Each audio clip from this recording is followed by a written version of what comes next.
to, and rather commit only to signing bills that will actually increase investments and jobs. Thank you, Madam Speaker. Siyabonga, Mongameli. Thank you, Honorable Speaker. Order, Honorable President. There is a point of order. Honorable Mente, what is your point of order?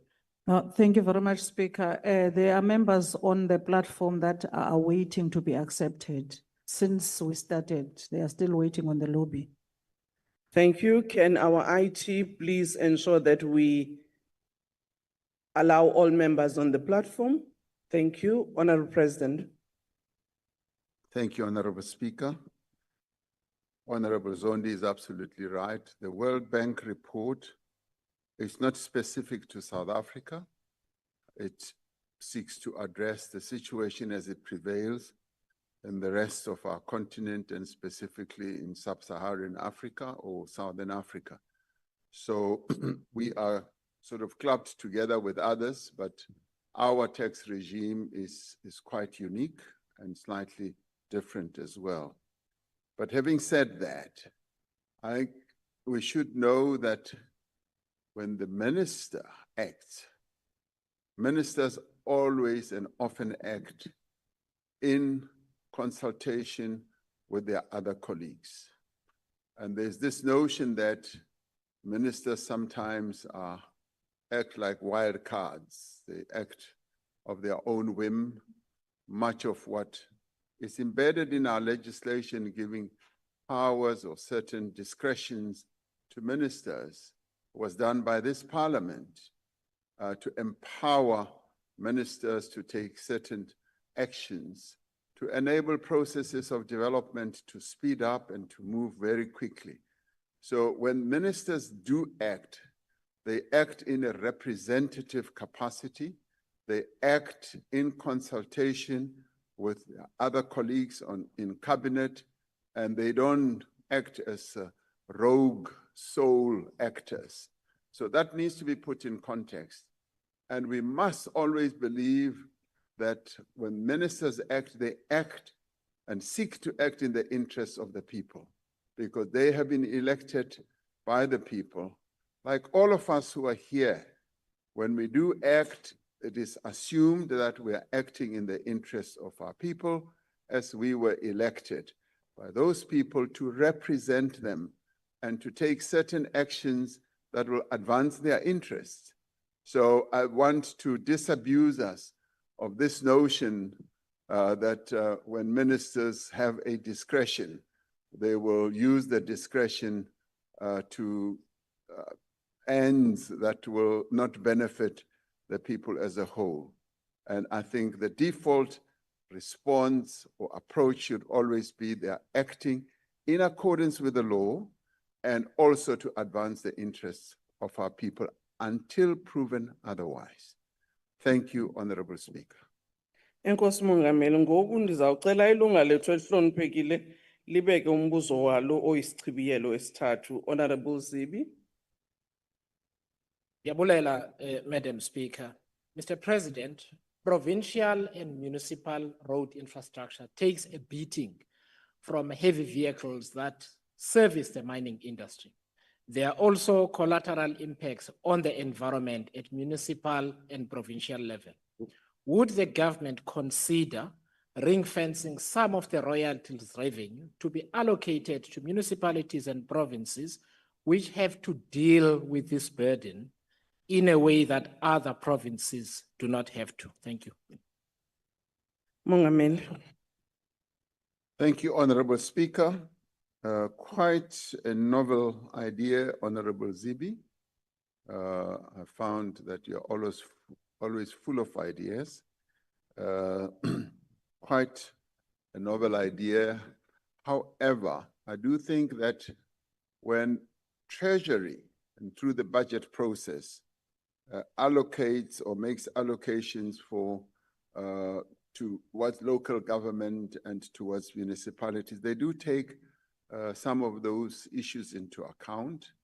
And when they make those allocations, I'm sure they will have made calculations about the burden that some of our local municipalities as well as provinces bear.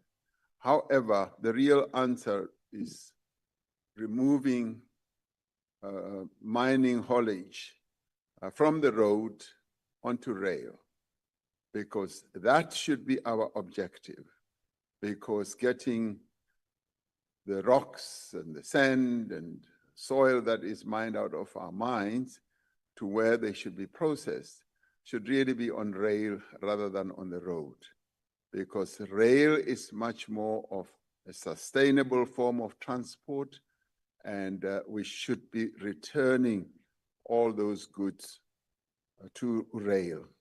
The Premier of Northern Cape has raised this repeatedly and has actually demonstrated how the roads leading from Khartoum all the way to the sea become damaged on a repeated basis because of the haulage that is exerting too much pressure on their roads.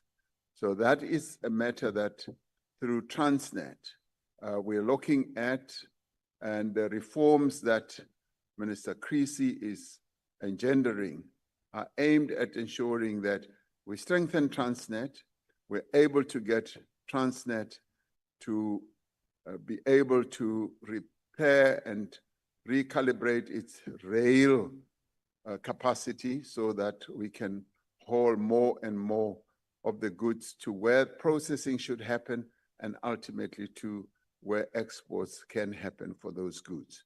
So much as your point is a good one and innovative, but I think the real answer is taking the haulage from wherever onto rail to where it should be going to rather than on our roads. Thank you, Honorable Speaker. Thank you, Honorable L.W. Mahlatsi. Thank you, Speaker.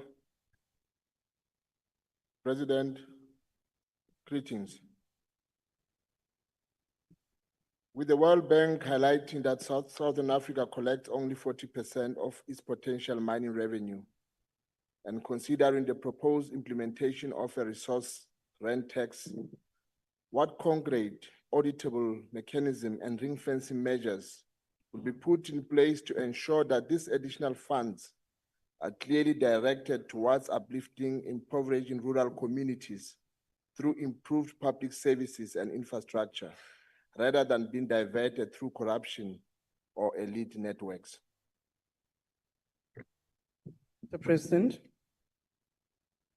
The assurance we should get from the better utilization of the funds or the revenue is really what we are about in terms of the priorities that we have set out for ourselves as a government of national unity.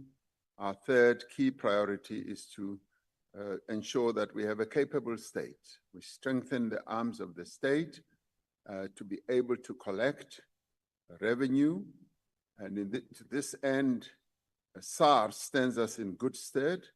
And with a further allocation of funding to SARS, SARS will be able to collect more, but the utilization thereof is then a responsibility, yes, of Treasury, but further than that, it is the various other divisions of government, be it at provincial level, be it at local government level, where the funding that SARS will have collected and allocated by Treasury should be utilized in a proper manner to avoid, yes, corruption, to avoid wasteful expenditure, and to ensure that in the end, we do provide the services that our people need with the funding that will have been collected or extracted through taxes from the various economic players, be they mining companies or others. So the increasing and improving the capability of the state is precisely what we are focusing on.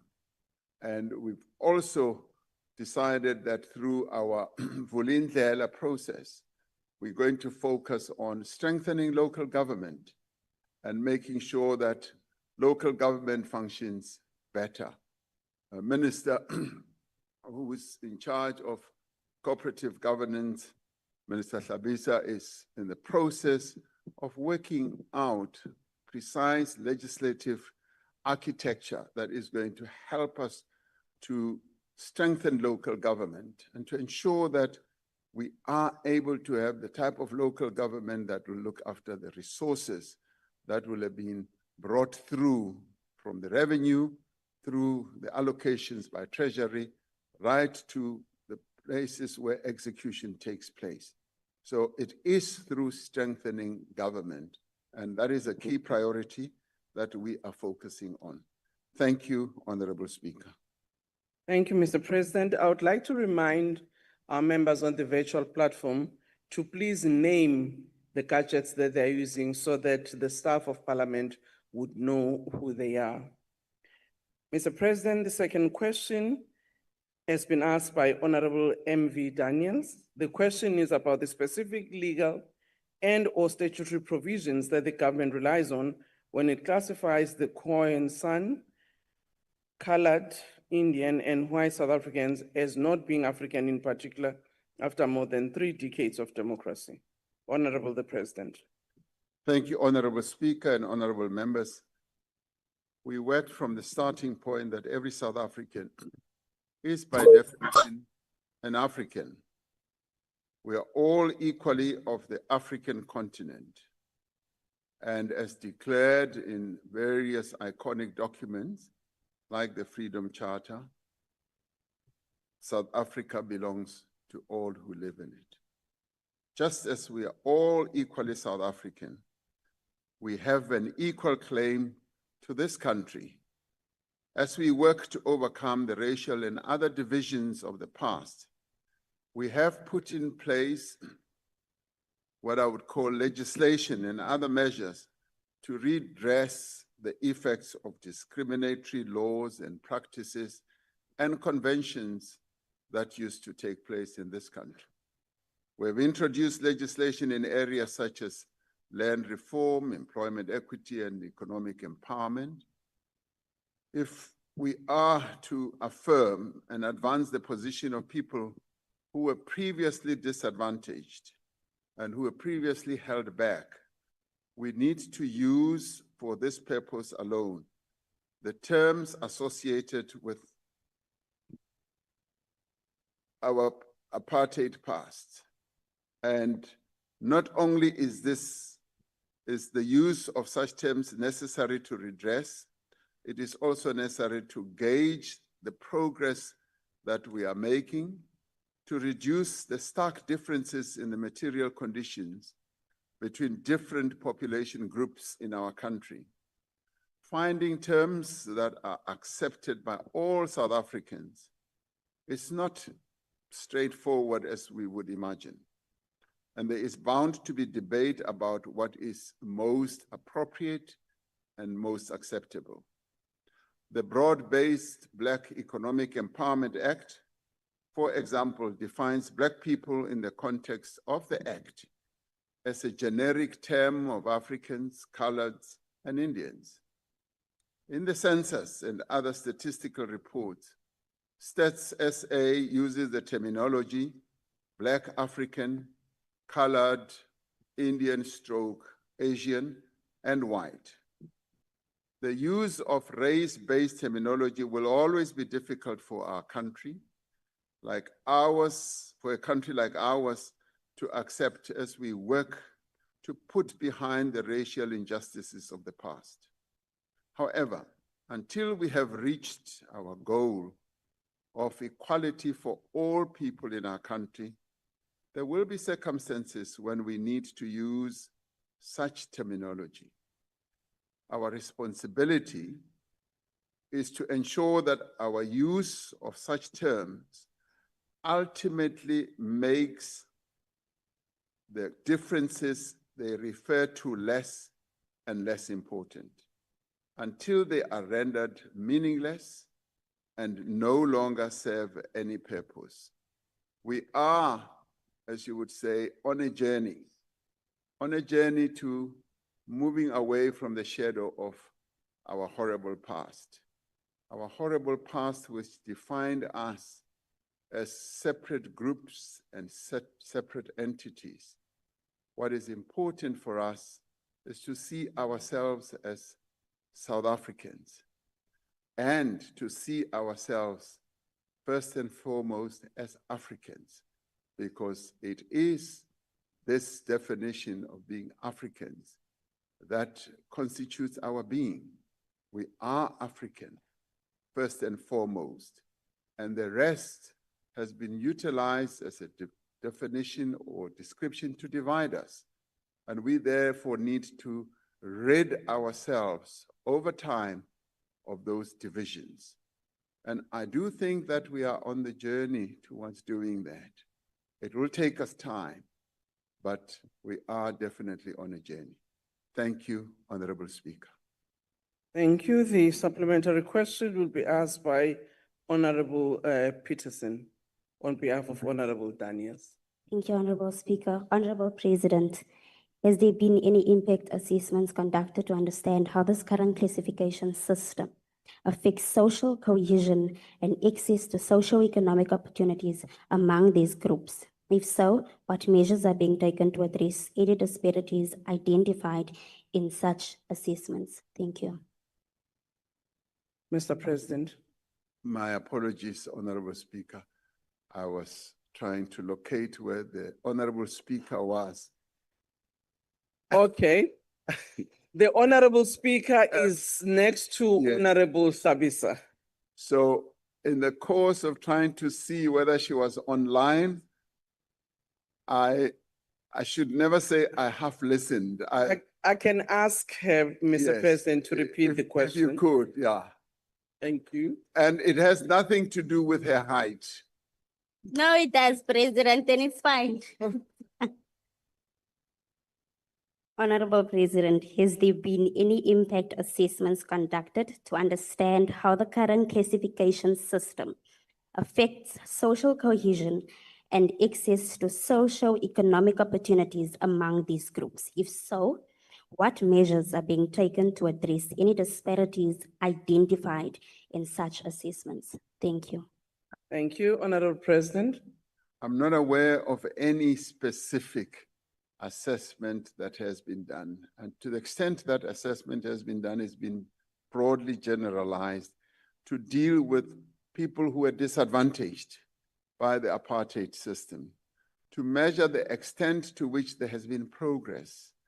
And a number of institutions have voiced their own disappointment about progress that has not been made. For instance, I know that the Black Economic Empowerment Commission has often said that there hasn't really been movement on equity, employment equity, and they've looked at, for instance, the number of Black people in the broad sense who occupy key either managerial positions.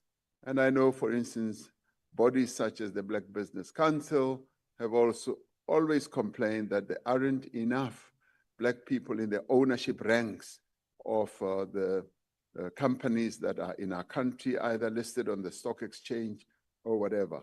So there have been those types of assessments.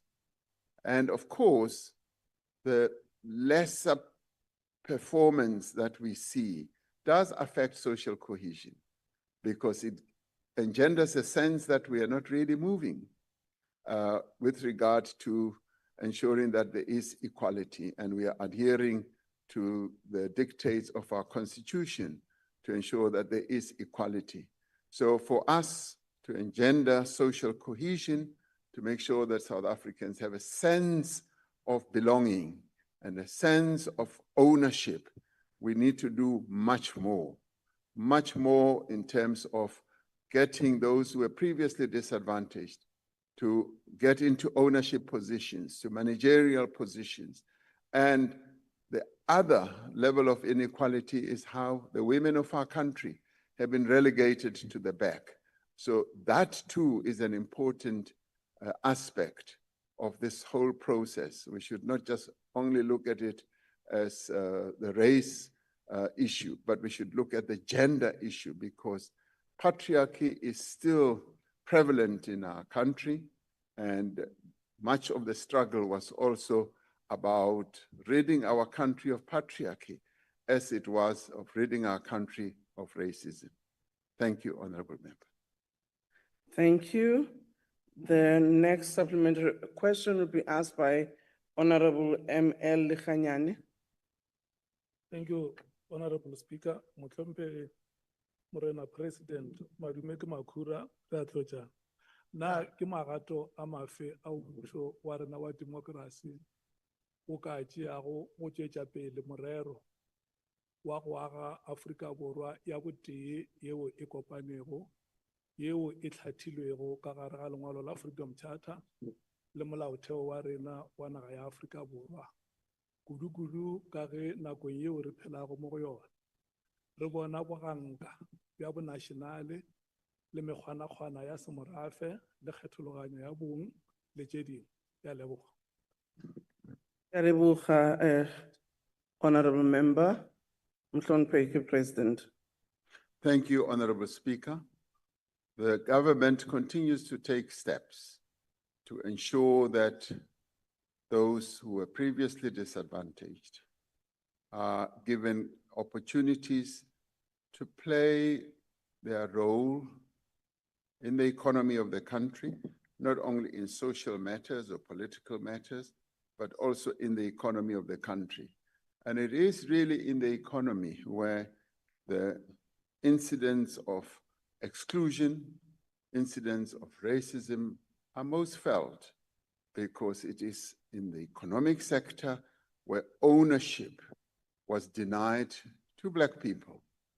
It is in the economic sector where control and management of the economic resources of our country were most felt by Black people, those who were previously disadvantaged. And it is for this reason that the government is focusing through legislative means, through various executive acts, on ensuring that, yes, those who were previously disadvantaged are empowered and are given opportunities to play an important role in the economy of their own country, as they do play in the political sphere. So many steps and various steps are taken to ensure that, yes, we do live up to the aspirations that were set up, as you say, in the Freedom Charter. Megato e mentši e tšewang ke mmušo go etsetsa gore bao ba ne ba tshwaretswe kwa morago ba hwetše the opportunities mo ba ka kgonang gore ba kgone go tsenella. Gagologolo kudu batho ba bantsho ba tshwanang le rena gore re kgone go ba le tswelopele. And so ke di-program tse dintši ba bang ge ba di lwantšha di-program tseo a ba di rate ka gobane ba nagana gore go shebilwe batho ba itseng fela. Epša ha ba lebelela bona gore ba eme kae, a ba ipone gore bona ba tlisitswe mo ba leng teng ka baka la melao ele ya kgale ya apartheid. Ano le rena re nyaka gore batho ba rena ba kgone go tswela pele ka tsela e bonagalang, ba kgone go ba le menyetla, ba kgone go ba le di-opportunities tse botse gore go be le tswelopele e bonagalang. Ha re sa etse bjalo, go tlo ba le mathata a mantši mo South Africa. Gore re ska ba le mathata a mantši, go re tshwanetse gore re nke magato ona ao go etsetsa gore re bule menyetla gore batho ba batsho ba kgone go kena, ba šome, ba kene mo economing ya lefatshe le. Ka gobane lefatshe le je ka Freedom Charter e boletse ke lefatshe la rena ka moka, a se lefatshe la batho ba bang ba banyane fela e hlile ba basweu, ke la rena ka moka na rena. Tama. Thank you, Mr. President. Honorable Douglas. Thank you, Madam Speaker. Mr. President, on what legal or moral basis does your government, in its language and policies, continue to classify colored, Khoisan, San, Indian, and other non-Nguni and African-speaking minority communities as not African in particular, despite their deep historical roots in this land? Will you admit, Mr. President, this is exclusionary and that this policy amounts to constitutional discrimination? And will you commit to ending all exclusionary language and policies by recognizing all oppressed peoples in government and constitutional definitions, including recognizing the Khoisan San as South Africa's Aboriginal people, along with all oppressed peoples, regardless of race, whether colored, Indian, or other communities, as full indigenous Africans in both status and benefit under the United Nations Declaration on the Rights of Indigenous People, which we signed in 2017? If not, why not? If so, when will you make this declaration? Thank you. Honorable President. Thank you. I see Honorable Douglas was reading continuously without remembering what I said at the beginning. Because if he had paid attention to what I said, I did say, Honorable Douglas, that yes, it is most unfortunate that the classifications that we inherited from apartheid have tended to continue. And our clear intent is that we should see those classifications of our people withering away. Because we are all Africans. We are all South Africans. There should never be a sense that there's any group that is more special than any other. We are all equal, and that is precisely what our Constitution dictates and declares. So as we move forward, as I said in my initial reply, as we move forward, our objective is to consolidate the unity of our people as one people, as Africans, because that's what we are, as South Africans, properly endowed with an identity of being who we are. And this government has no intention, no program that identifies one group over any other.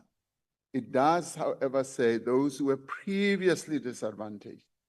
As our Constitution says, in the Equality Clause, our Constitution is quite clear and explicit that measures need to be taken to bring about equality, to redress the imbalances of the past. So in our quest to redress the inequalities of the past, yes, measures will be taken, legislative and otherwise, to make sure that we show up and bring up those who were previously disadvantaged. And they include all those that you mentioned, all those, as you said, previously oppressed people. That is our objective. And I'm happy to repeat what I said to you or to this House earlier, to yourself, when we are one-on-one, because I'll repeat it more clearly. Thank you, Honorable Chairperson. Thank you, Honorable Reverend R.J. Mishra.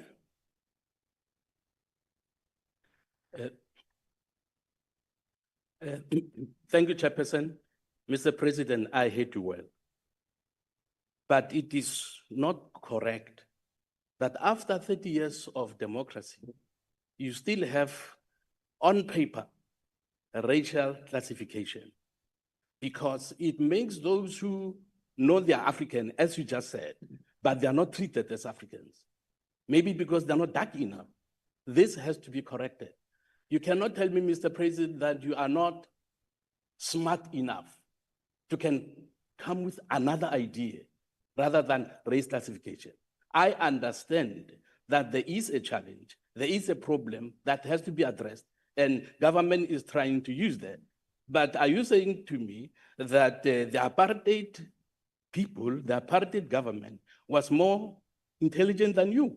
That they came up with that racial classification? You have to repeat what they said, because we don't have another idea. So I'm pleading with you. You are smart, we know that. Honorable member, your time rather than is up. racial classification. Thank you, sir. Thank you, Honorable President. Thank you, Honorable Reverend Mishra. Hey, what a one trumpa mamuta. What I'm smart, ke a leboga.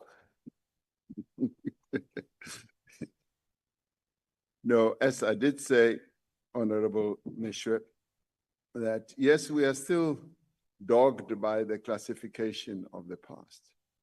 And as it is to rid ourselves of that form of classification, we do need to take steps to say this group and that group and that group were previously disadvantaged.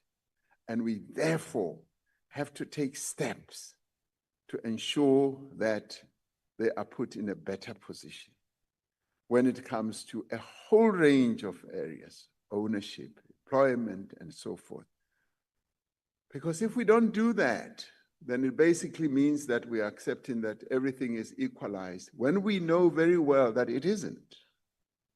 And there are those who would say that, you should no longer talk about what happened in the past. Forget what happened in the past, we must move on. I distinctly remember a British diplomat who said he lived in the US for 22 years. When I was on the state visit to the UK, he was an ambassador, part of the team that was chaperoning us. And he said, Mr. President, I understand the history of your country. He says, I lived in the US. I can still see more than 100 years later, I can still see the effects of slavery. And it is therefore, he said, important that, yes, even the US government needs to take steps to make sure that it rids the United States of the effects of slavery. Because he says, I lived there for 22 years and I could see it every day. So those who would say, forget about apartheid, it was a bad dream. Let's now all be united and move forward. In my view, it is like putting Band-Aid on a deep sore. That sore does need to be lanced. It needs to be properly repaired, and to repair it, you need to go to the depth of it and be able to do major repair work. And to do major repair work, you've got to name everything for what it is. Because unless you do so, we will never be able to rid our country of the legacy of the past. So that's what we need to do. So we therefore need to embark on programs. We therefore need to make sure that we rid our country of these classifications, in the end, to see ourselves as South Africans and as Africans, less so as being colored, Indian or whatever, but just evolve a common identity. We can only do so by dealing with what caused the problem. Thank you. Thank you. We now move to the third question that has been asked by Honorable G. Michalakis. The question is about whether the President intends putting in place measures to shield South Africans from high cost of basic necessities in light of the increase of cost of the average household food basket by nearly 40% above the inflation rate. Yes. Thank you, Honorable Speaker. President. Thank you, Honorable Speaker. Honorable members, government recognizes the high cost of living facing South Africans, and we are deeply concerned about this. That is why in the statement of intent, amongst the parties that constitute the government of national unity, this issue was singled out for special attention. Tackling poverty and the cost of living is one, as I said, of the three strategic priorities of the GNU and forms a central pillar of the medium-term development plan. South Africa's macroeconomic policy framework has been a key lever for shielding the poor from the high cost of living. The framework includes an inflation target, which has helped to keep prices low and stable, and has been important in reducing average prices. When inflation is high, the purchasing power of ordinary people becomes weaker. Food price inflation has fallen quite significantly from 12.7% at the end of 2022 to 2.2% in March 2025. Headline inflation, which is a measure of the general cost of living, has also declined, averaging 4.4% in 2024, and inflation has even moderated further to 2.7% in March 2025. Food staples such as maize meal, brown bread, rice, semp, milk, eggs, and other basic foodstuffs remain exempt from VAT. And this helps to cushion the lower income households in our country from the high prices. Our fiscal policy has been redistributive, prioritizing poor and low income households. In the end, government spends around 60%, and with the current budget, Minister of Finance advises that it has edged up to 61% of its revenue on the social wage, which includes spending on social grants as well as education and health. In the budget presented by the minister last week, social grants were increased at a rate higher than inflation. The provision of free basic services, such as water, electricity, for indigent households is an essential measure in reducing the high cost of living. It's been calculated that in other areas it would amount to between 400 and 600 rand that is given as a subsidy to our people. The bulk of local government's equitable share in this year's budget goes towards a free basic services package to over 11 million households in our country.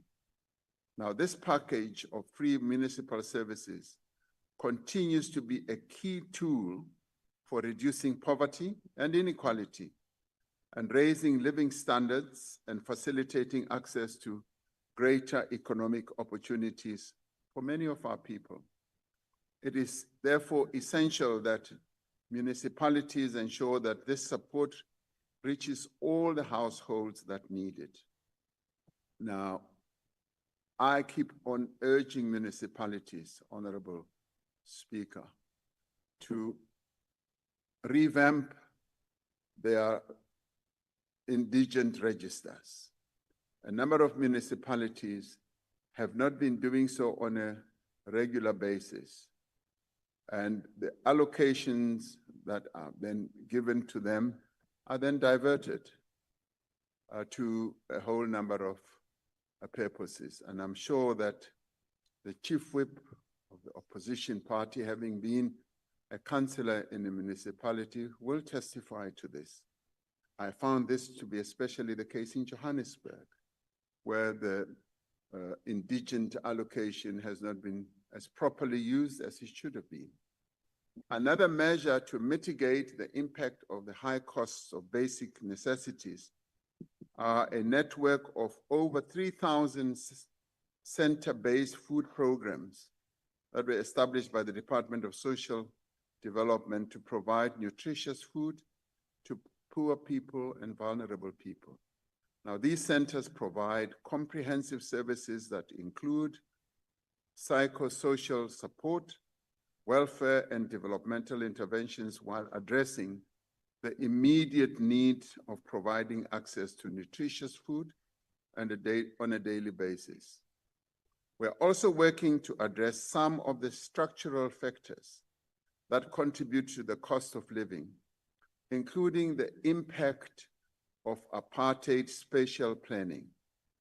We are therefore reforming our housing policies to provide affordable housing closer to economic centers, as well as improving the capacity of commuter rail services, making it in the end less expensive for people to get to work or to access services. So there is a whole plethora of interventions and measures that are being put in place and have indeed been put in place to lessen the cost of living for our people. And many of us will admit that the cost of living has just continuously gone high and high, and it is the responsibility of government to make sure that we do cushion the blow that our people suffer from higher costs of living on an ongoing basis. Thank you, Honorable Speaker. Thank you, Honorable Michalakis. Thank you, Madam Speaker. Thank you, Mr. President, for reconfirming the GNU's commitment to shielding South Africans against the high cost of living. But ultimately, Mr. President, there is only one way for us to achieve this, and that is to grow our economy. In your State of the Nation address, you announced the 3% economic growth target to create much-needed jobs, but our growth rate has since been revised to approximately 1%, which I think you would agree is far below what our people need. A recent IMF analysis indicated that by cutting red tape for our entrepreneurs and halving business and labor market regulations, we can narrow our rate of inequality by up to 10% to grow our economy, to create jobs, and to achieve further economic redress. Mr. President, will you commit to a comprehensive cross-departmental review of all business and trade regulations and to instruct your ministers to repeal those regulations that stifle small businesses and do not add value to the economy and job creation? Thank you. The Honourable President. Honorable Speaker, Honorable Michalakis, you and I are ad idem on this matter.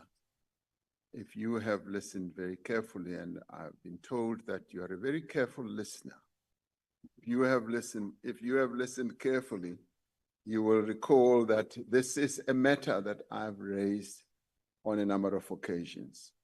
Now, you want a commitment from me.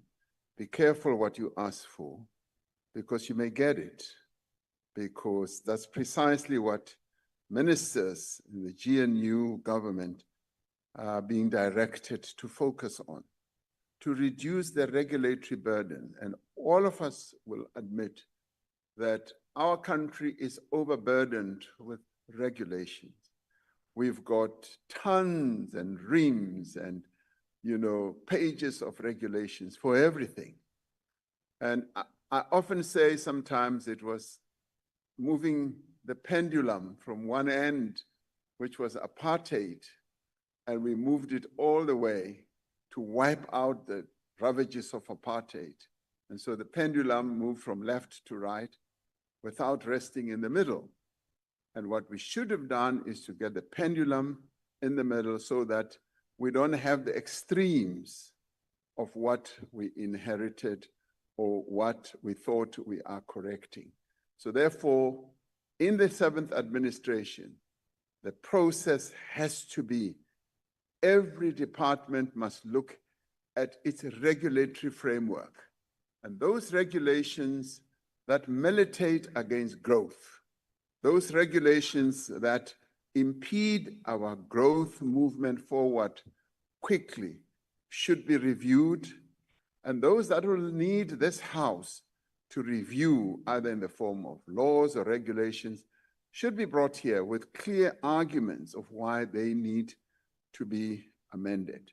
So this regulatory review process is what I'd like all of us in the government to be about, so that we have speed of execution of various interventions that we have. We've got big dreams. We've got a medium-term development plan that engenders us to do many things of an innovative nature fast, but we now need to focus on what is going to hold us back from doing precisely that. So you and I are in agreement, but be careful what you ask for, because you will get it. Thank you. The second supplementary question will be asked by the Honourable Sapu. Thank you very much, Deputy Speaker. President, in reference to the recent stats issued by Stats SA on the issue of unemployment, which reveals that 60% of the 32% of unemployment are young people. I want to check, President, what are the immediate government interventions to address the issue of high rate of unemployment for young people in this country. Linked to that, President, what is the government interventions to assist rural provinces like your Eastern Cape to attract investors, for them to grow their economy, and for them to enable MSMEs, which are the sector that has a capacity to create massive jobs? I wanted to check that, President. Thank you very much. The Honourable President. Thank you, Honorable Speaker. Precisely the last point that you raised, what measures and interventions are we taking to assist small, medium enterprises? Our Department of Small Business is committed to assisting small, medium enterprises as much as we possibly can. And we've come up with a number of interventions, grants and loans and assistance programs, such as, increasing their level of capacity to learn new ways of doing business, and also assisting the sectors, the various sectors, to be well geared for economic growth and job creation. So our focus really is to assist as many of our entrepreneurs as possible. And to this end, we're launching funds, the Transformation Fund that we've launched, and a number of other funds through CIFA and CEDA, all that we are doing to assist our small, medium enterprises. And with regard to staving off the high level of unemployment, a number of programs are underway, but in the end, we've got to grow our economy, and growing our economy requires that we should make South Africa an investable economy, where those with money can come to South Africa and say, we want to invest. Current companies in our country should not feel hamstrung with regard to investment. This morning, we were having the infrastructure symposium, where we were reaffirming the commitment that the Minister of Finance made here, that we are, over the next 3 years, going to pour in R1 trillion in infrastructure. And we did say this morning that infrastructure is the flywheel that is going to enable our economy to operate at a higher level, as to be able to create jobs, not only in construction and maintenance, but also in the other related subsectors, such as manufacturing and many others. And it is through a commitment such as this that we'll be able to demonstrate a clear ambition on our part, which it is, that we intend to grow the economy and inject needed funding. Now, this morning we said that whilst the government will commit to R1 trillion over the medium term, we would like to attract R3 trillion from the private sector into the economy. If we can, over the next 3 years, pump R4 trillion into our economy, it is bound to have a positive impact.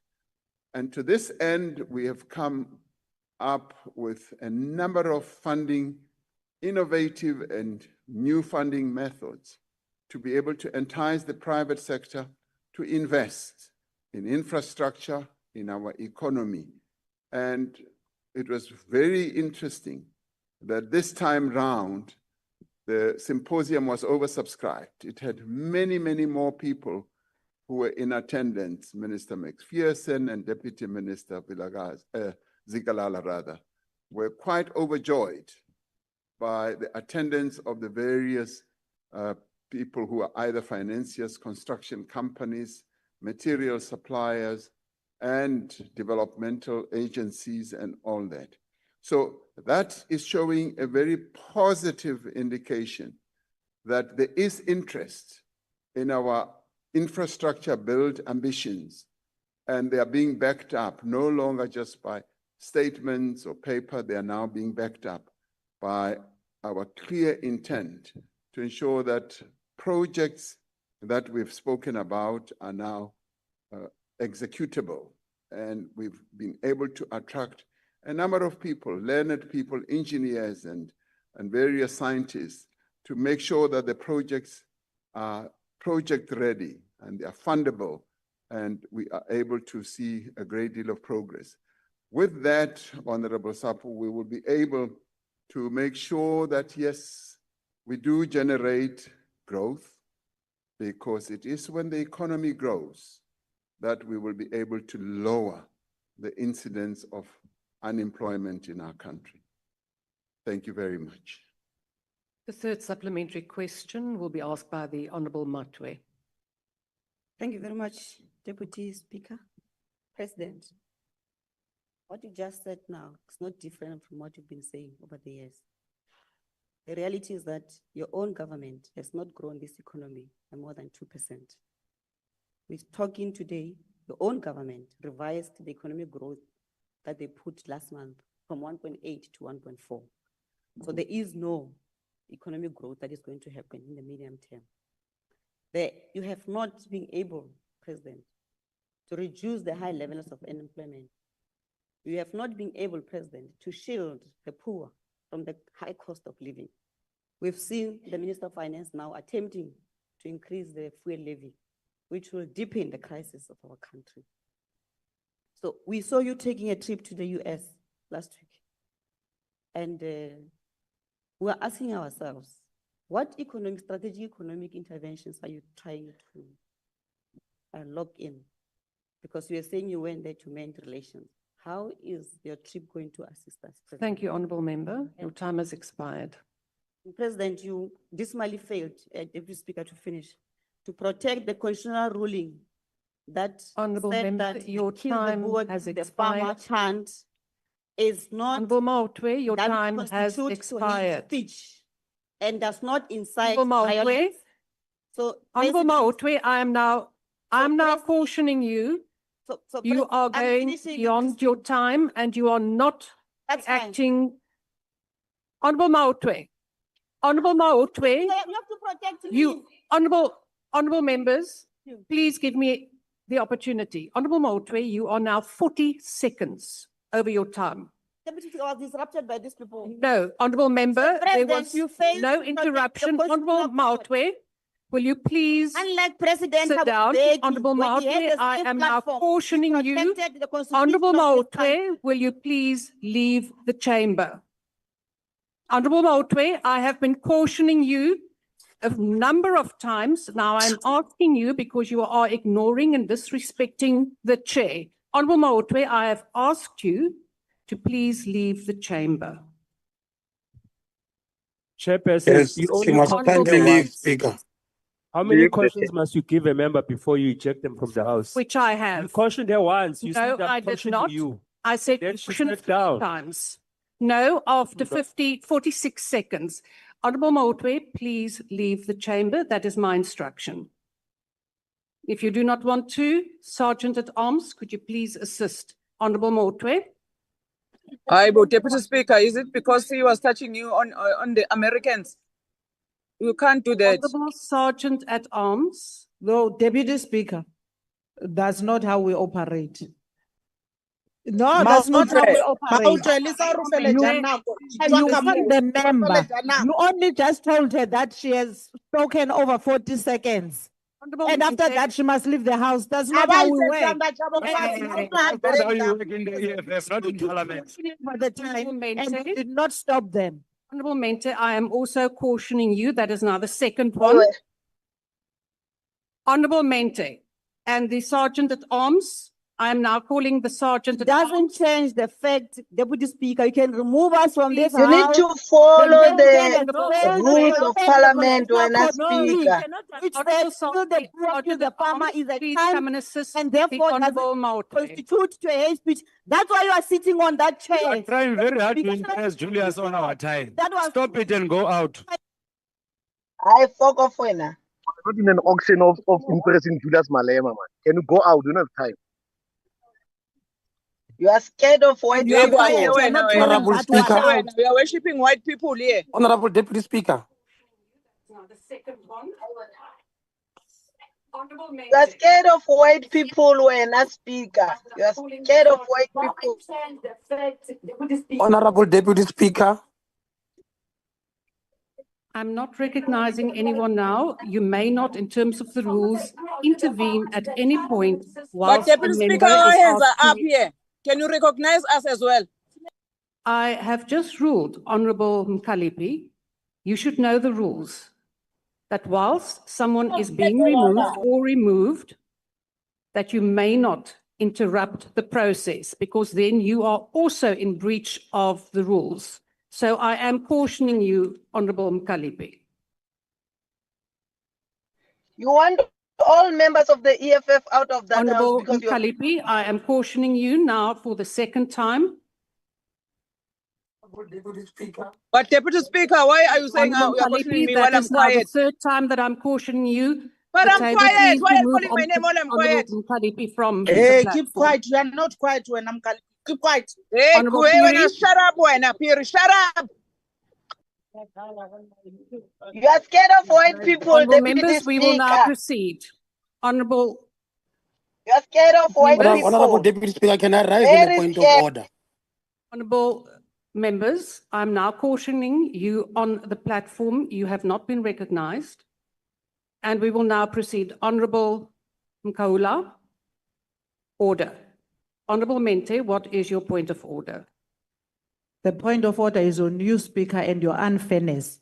Honorable Piri there on the platform has been speaking. You have never questioned him. You have never thrown him out.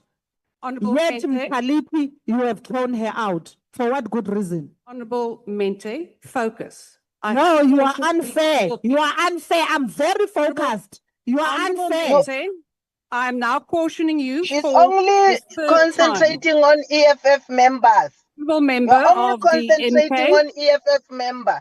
Honorable member. Honorable member, I have made a ruling and you do know what you have to do.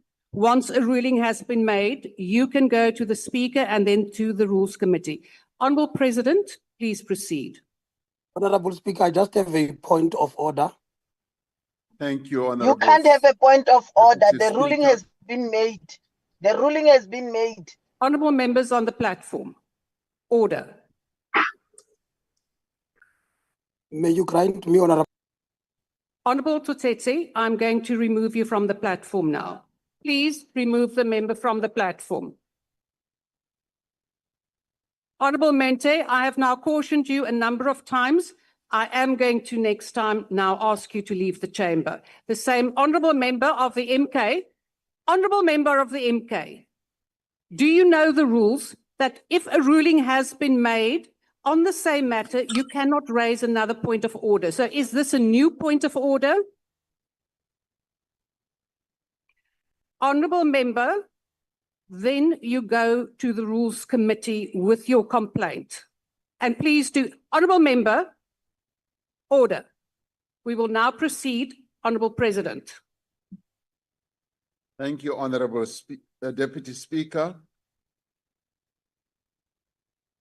I've now forgotten what the question was. But well, there was a question. I guess I need to respond to it. I think the honorable member's question was, what is it that we sought to achieve by going to the United States? And I think that does require an answer. We were very... Order, honorable members, Honorable Mkaula. Honorable member, I'm not recognizing you now. Honorable President, please proceed. Thank you. The issue of relations between South Africa and the United States was an issue that occupied many people's minds in our country. And many had raised concerns about the deteriorating relationship between our two countries, having recognized the important role that both our countries play in each other's economy, apart from the various political relations, diplomatic relations. And we realized that the impact on our country's economy would be adverse unless we were able to repair or reset the relationship between our two countries. And to this end, in a telephone conversation with President Trump, when we were discussing other global matters such as Russia and Ukraine, we agreed that we should meet. And it was to this end that we traveled to the United States with a delegation that all of you would have seen as it was broadly televised. We really had three objectives.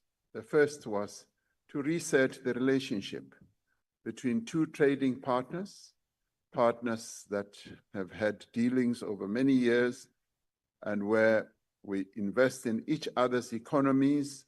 The United States has some 601 companies that are invested in South Africa. And we similarly have a number of companies that have invested in the United States.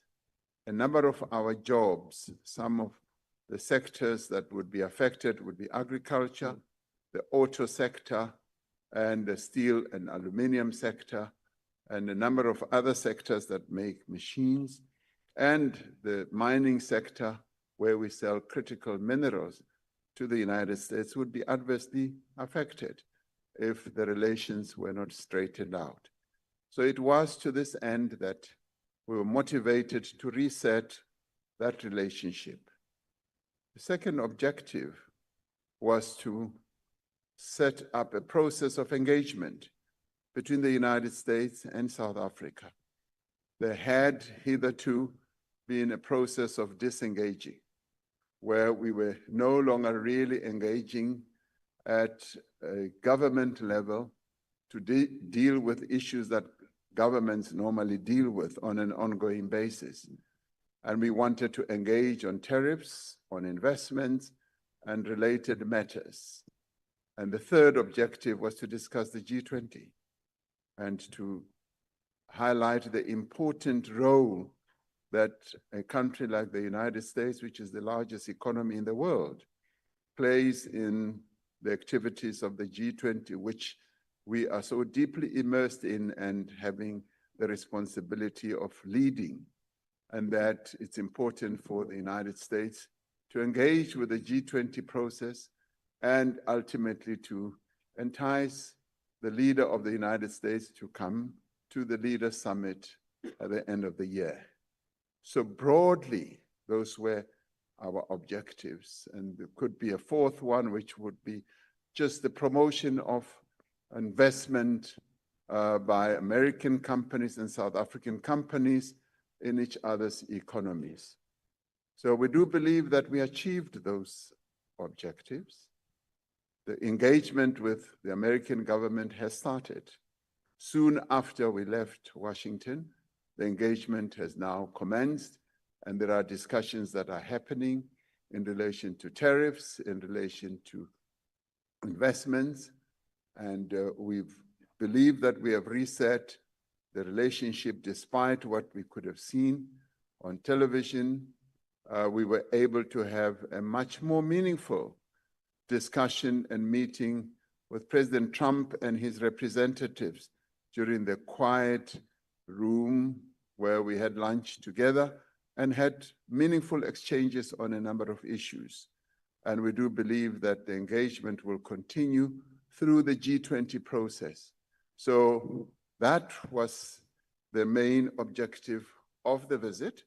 And we do believe that the United States continuing to play such a big role in the life of our economy, it was necessary and important for us to go and engage with them, because many of our people's jobs are dependent on our economic dealings with the United States. Thank you, Honorable Speaker. The last supplementary question will be asked by the Honorable Khadebe. Thank you, Madam Deputy Speaker. Your Excellency, given the sharp increase in food prices and its impact on household well-being, particularly in rural and underdeveloped areas, What role does the President envisage for the Department of Agriculture, Land Reform and Rural Development in supporting subsistence farming and small-scale agricultural initiatives as a buffer against food price volatility?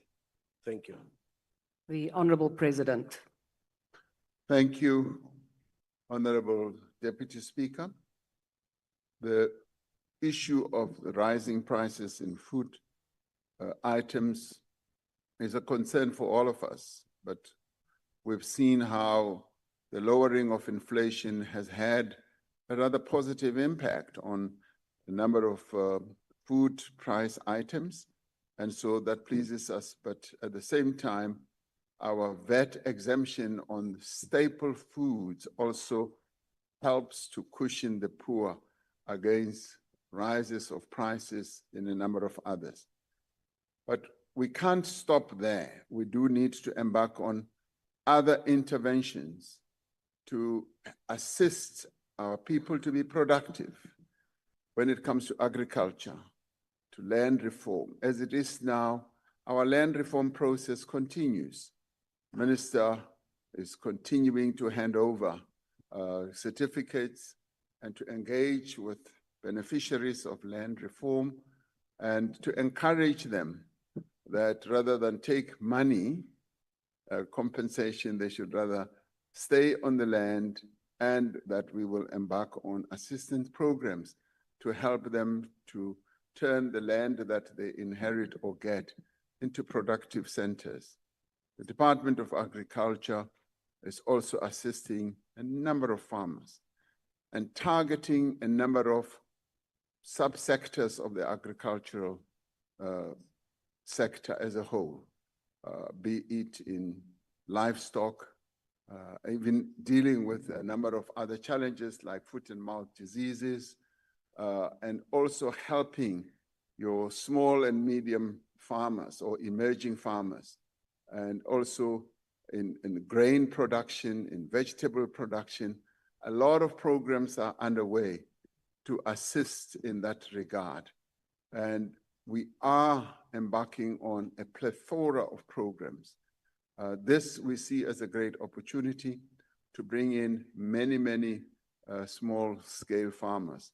You might recall that during COVID, we were able to reach more than 24,000 farmers that we assisted during that period with vouchers which enabled them to get seeds and implements and fertilizers.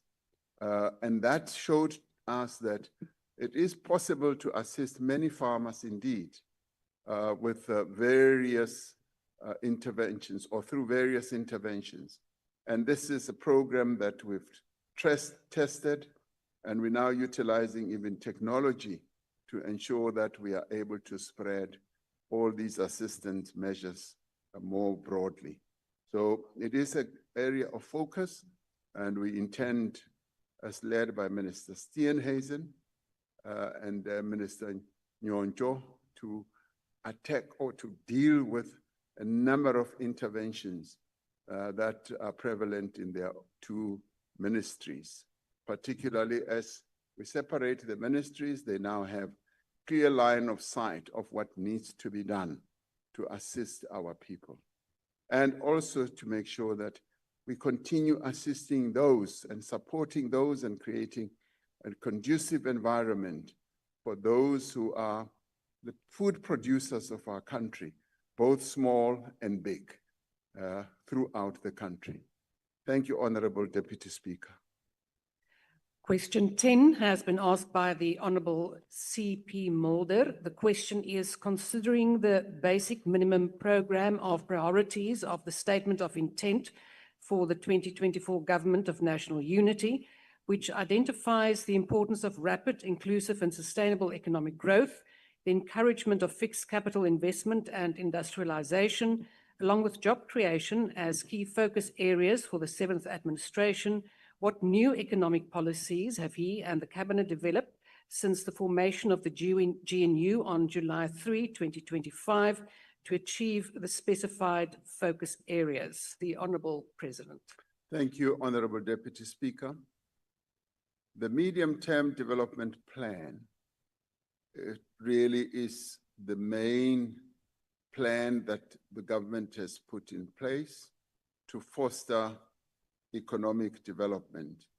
And the main elements of the economic strategy that are outlined in the medium-term development plan are embedded in that plan, and the apex priority of the MTDP is to achieve inclusive growth and job creation.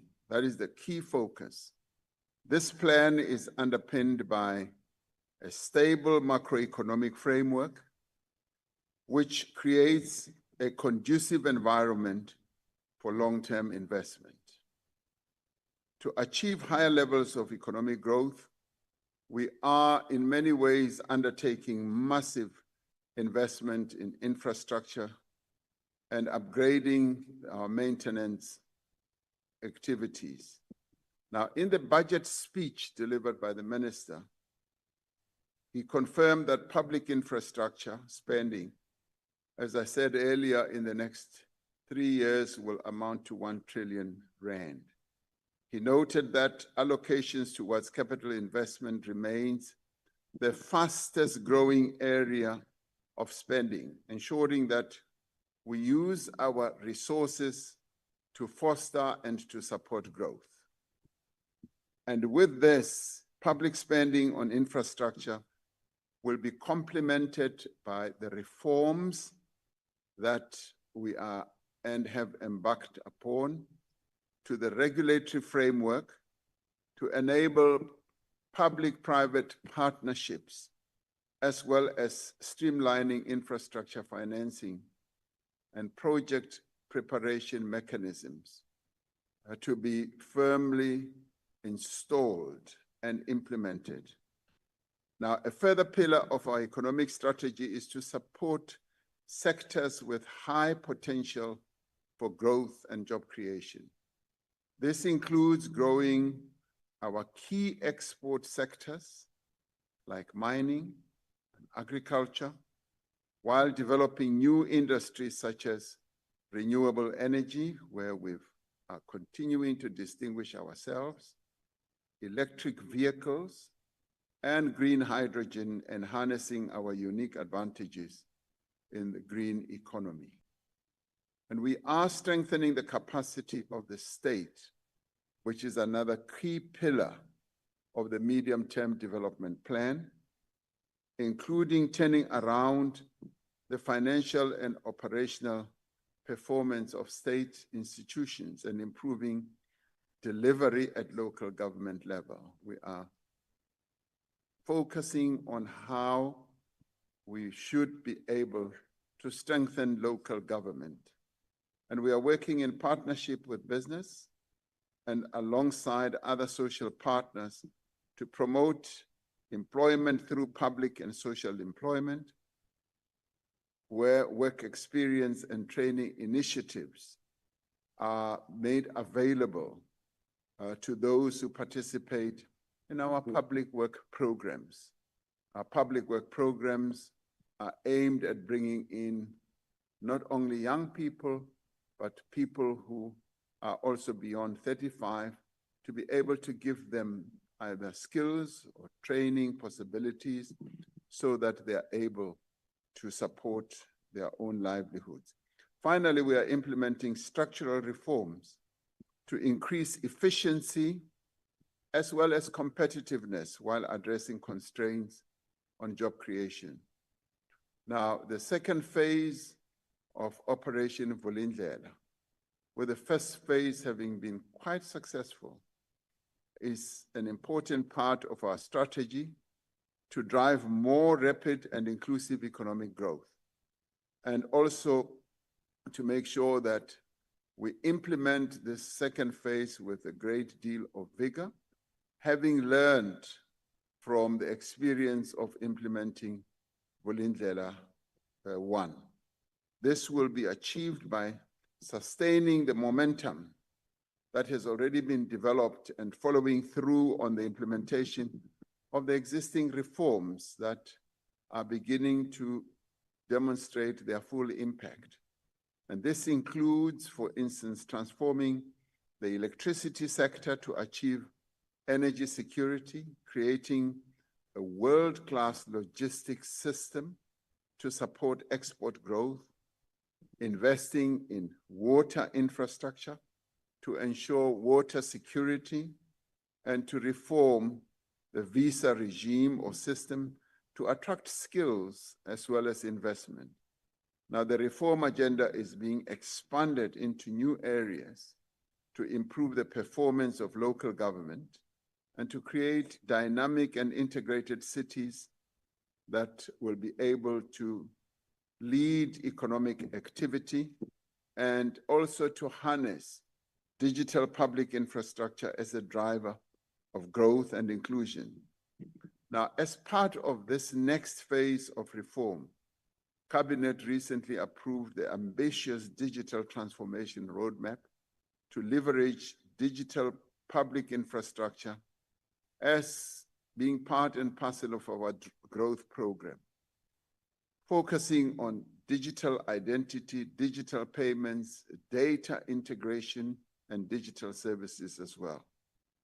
Now, this may sound very ambitious, but we are determined as the Government of National Unity to execute all this. Now, at the direction of Cabinet, the Presidency and National Treasury are working to develop an integrated economic growth strategy, which will bring together these interventions in a coherent, focused, and carefully prioritized manner. We will soon be having that discussion. And in the end, this strategy discussion will bring together, as I say, the various threads that we have identified to foster economic growth in our country. There is absolute agreement within the Government of National Unity that achieving growth and job creation is our most important and urgent priority. There's no other priority that is as important as this one, and we will be focusing on all this in all its ramifications that include, for instance, making our country safer, dealing with criminality, dealing with corruption, dealing with wasteful expenditure, and all of this will then lead to engendering the growth that our economy deserves. I thank you, Honorable Deputy Speaker. The first supplementary question, before I proceed, Honorable Paulson, on what point are you rising? Thank you, Deputy Speaker. Deputy Speaker, it's not a point, but to my knowledge, there are members here and there are chamber staff. What is the status of those two gentlemen there in front? What do they do here? They are part of the gallery.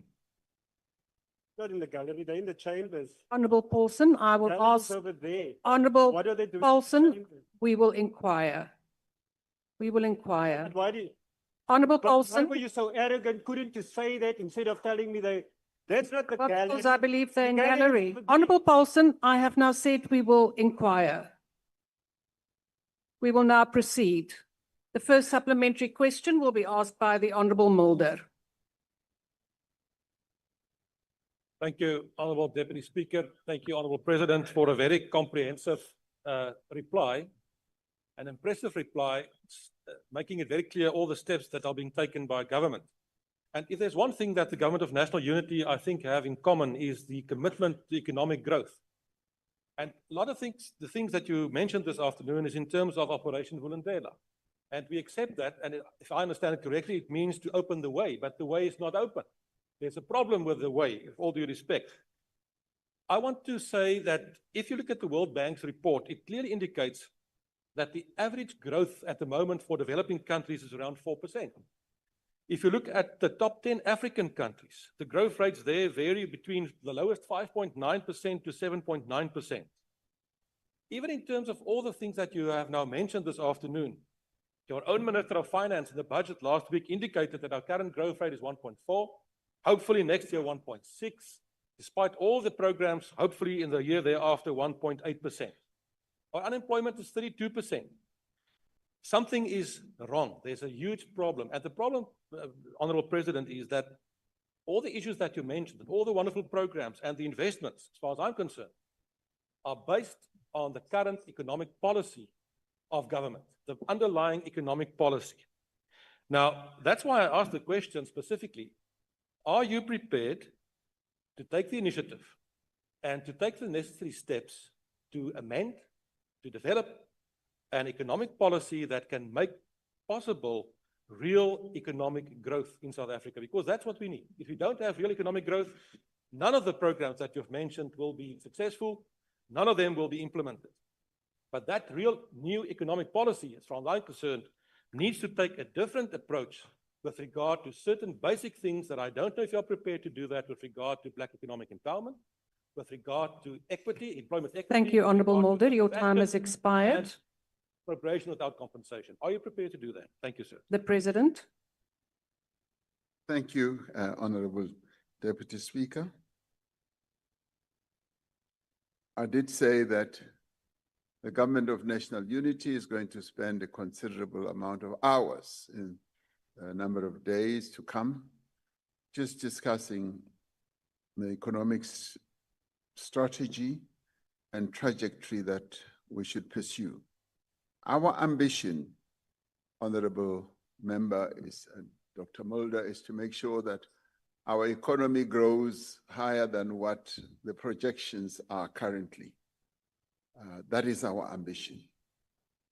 And the medium-term development plan gives the pointers of where we should be going. What the Minister of Finance also articulated on this platform also gives the pointers of where we are headed.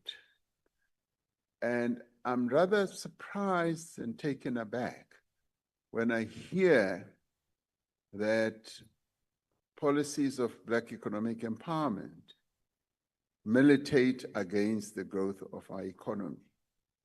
That I find quite surprising, because I work from the starting point that our economy was held back over many years by the racist policies of the past. Those racist policies prevented all South Africans, or the majority of South Africans, to play a meaningful role in the economy of their own country. They were brought in, Black people were brought in as hewers of wood and drawers of water. And they were just brought in as laborers. They were not even seen as consumers. They were not seen as active players in the economic landscape of our country.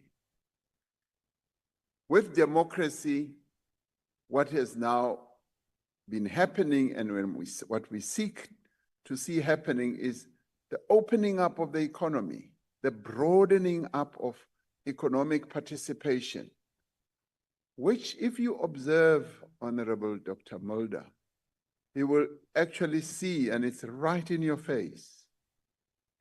You know, in apartheid South Africa, if you looked, for instance, at adverts for commodities, you would never see a Black person being made to advertise either soap or milk or anything. Today, every advert you look at has got Black people, because it's now been realized that it is Black people who are the consumers, and they are economic players. Now, those who would want Black people just to play the consumer role are truly mistaken. Black people must play a productive role as well. So I am really baffled. I'm baffled by people who still hanker for policies of the past. And to have you, sir, saying Black economic empowerment is holding our economy back goes completely against even what the World Bank says. Now, this I find quite surprising, because what is known very clearly as well is that, and a few years ago, the World Bank and the IMF came up with a report that one of the things that holds South Africa's economy back from growth is the level of concentration. Concentration, because they said the ownership of the economy is in far too few hands. Ownership has not spread. That is what the World Bank and IMF said. And that is precisely what happens in other countries. When you go to other countries, you'll find the citizens. I mean, in Africa, it will largely be Black people. Wherever you go in the world, it will be the citizens.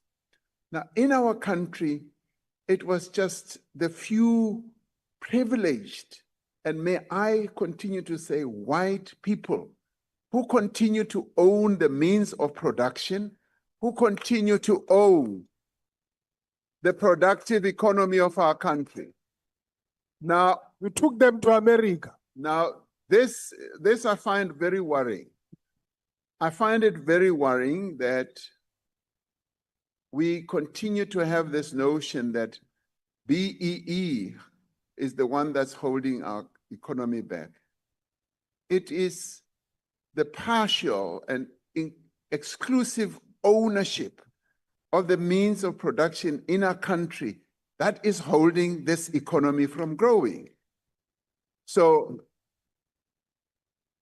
what we seek to do, as set out in the equality clause in our constitution, to redress the imbalances of the past. If we accept that the ownership of our economy is imbalanced, the clause on equality in our constitution seeks to undo that, to redress that. So therefore, ownership of our economy should be broadened. And I can tell you, Dr. Mulder, there's nothing that gives our people joy, particularly Black people, as they go around and they find that this production facility is owned by a Black person.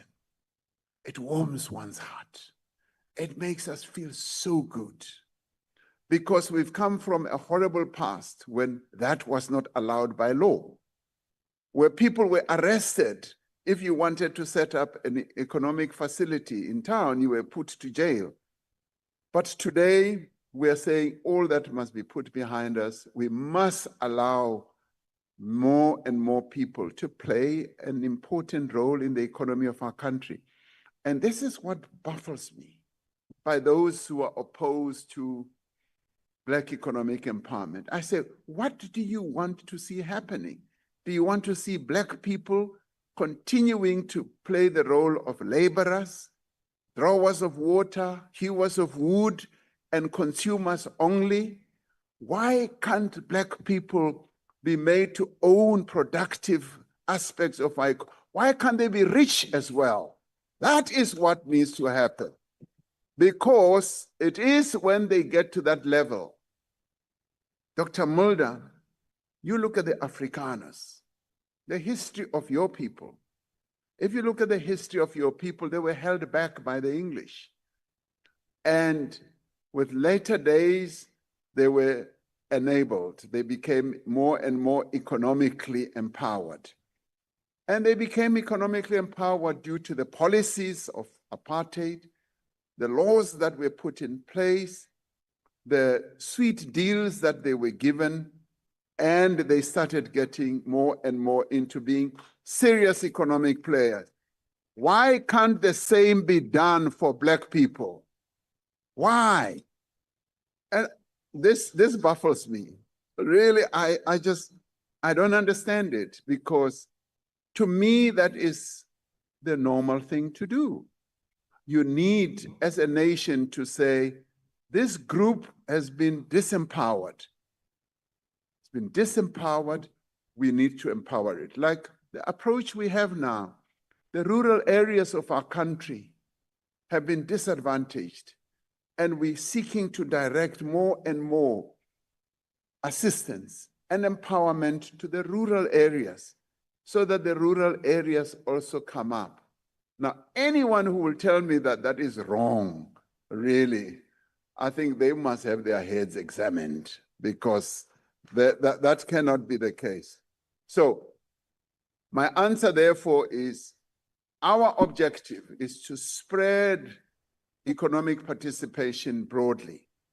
And I will hold on to the argument that the more we have previously disadvantaged people playing a role in the economy of their own country, the better it is.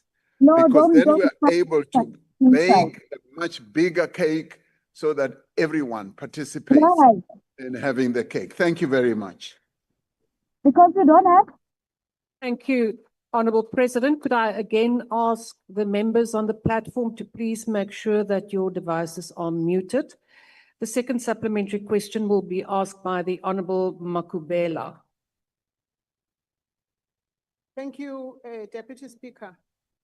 Your Excellency, Mr. President, you mentioned that the medium-term development plan responds to the objectives of the basic minimum program of the GNU. Correctly so, Mr. President. How then will you ensure that the government that you preside over, which is the government of national unity, ensures that the three main strategic objectives of the MTDP are correctly financed and there is adequate budget allocation towards the minimum program, which is aligned to the MTDP? Thank you. The Honourable President. Thank you, Honourable Deputy Speaker. That is a very good question, particularly after the presentation of the budget. If you look at the budget as presented, it is a growth budget, much as a number of aspects or platforms have been scaled down. It is a growth budget. And a clear demonstration of why it is a growth budget is the allocation, for instance, for what we believe will drive the economy, the infrastructure spend. Over many years, our infrastructure spend has been going down and down, and wrongly so. And we've now made a clear commitment. And this has also been largely after doing quite a lot of research on finding new and innovative methods of funding infrastructure. We have for the longest time been held back by the constraints that we've always believed in, that the fiscus is so constrained that we cannot be more ambitious. Now we're becoming more ambitious and saying, yes, there are other and new funding methods. For instance, the minister spoke about launching an infrastructure bond, where we are going to be able to attract private investors to buy an infrastructure bond so that we can build now. And obviously we'll service the bond as we move on. And it becomes a bond that is traded. And there are other new methods also. Front-loading funding, there are PPPs that we will enter into. There are build, operate, and transfer processes that we will embark upon. So a plethora, or rather many, funding methods and opportunities are coming to the fore.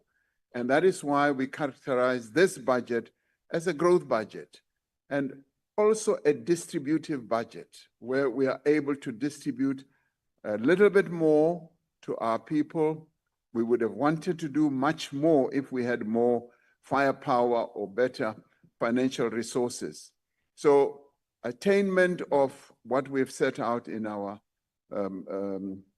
statement of intent is precisely how we want to fund this budget and fund our ambitions going forward.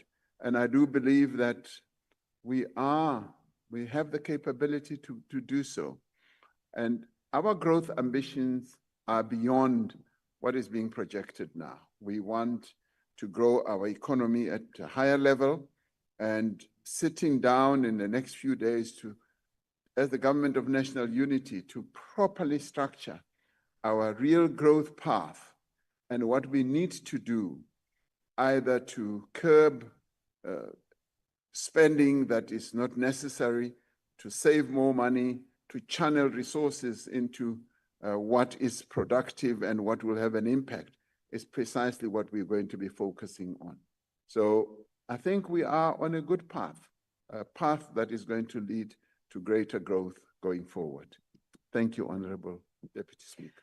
The third supplementary question will be asked by the Honorable Burke. The President, you've answered the first part of my question relating to our ambition to exceed economic growth forecasts, which of course for the next 3 years averages 1.6%, according to Treasury.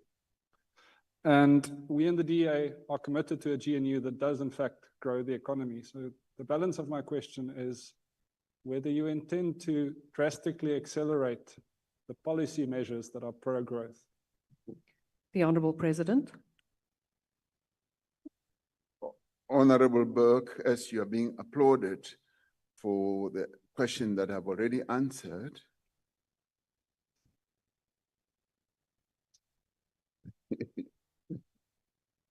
the answer to the remainder of your question is yes, we are determined to foster policies that are going to promote growth. And that is the strength, in my view, of the government of national unity, because it brings together different viewpoints of 10 political parties working together to a common objective of growing the economy of our country. So I see us going beyond the statement of intent, buckling down with various parties that are also supportive of the work that is being done by the government of national unity, and focusing on growth, because in the end, growth is what really matters. It is the economic life of our people that really matters more than many other things that we keep talking about. So we are going to focus on policies that are going to foster growth. So I would say, bring them on. Let those policies come on. And I'd like to hear more, especially from you as well, because you seem to be full of ideas. Thank you, Honorable Chair. The last supplementary question will be asked by the Honorable Maimane. Mo Presidente, ke a dumelana le wena gore maAforika Borwa a sokola, bontsi ba bone ga ba bereki, ebile ikonomi ya rona ga ya gola ka tsela e tshwanetseng ka be go se ka teng. Ke amogele leeto la go ya ko Washington. Mo Presidente, potso ya ka ke given the fact that there's been no relatively new policy shifts in the last 10 years, despite Operation Vulindlela 1 and Operation Vulindlela 2, having read the medium-term development plan, what I want to know, Mr. President, is that post you coming back from the US, in 48 hours, the Minister of Communications tabled regulations that seem to do away with the equity aspect of BBBEE. Now, Mr. President, you and I both agree we need foreign direct investment. So what I want to understand from that position, that of the tabling of the new regulation, is whether the same will be extended to South African companies so that we can improve our gross capital formation, because we can obsess about GDP. Thank you, Honorable Maimane. Your time has expired. Let's obsess about investment, Mr. President. So I want to know if you are changing that Honorable regulation. Maimane, your time has expired. Honorable President. Thank you, Honorable Deputy Speaker. We expect that our growth path going forward will be a combination of various initiatives, interventions, and without steering away from the key tenets of our Constitution. Our Constitution is very clear. We've come from a horrible past which we even address in our Constitution, in the Equality Clause, where we said we need to recognize what has happened. Our preamble speaks to that. Our Equality Clause is quite clear that in order to foster equality in our country, which is a noble objective, we need to take a number of measures legislative and otherwise, that are going to redress the impact of what was done in the past. So as we move forward, we are going to need to address those terrible legacies of the past as we grow our economy.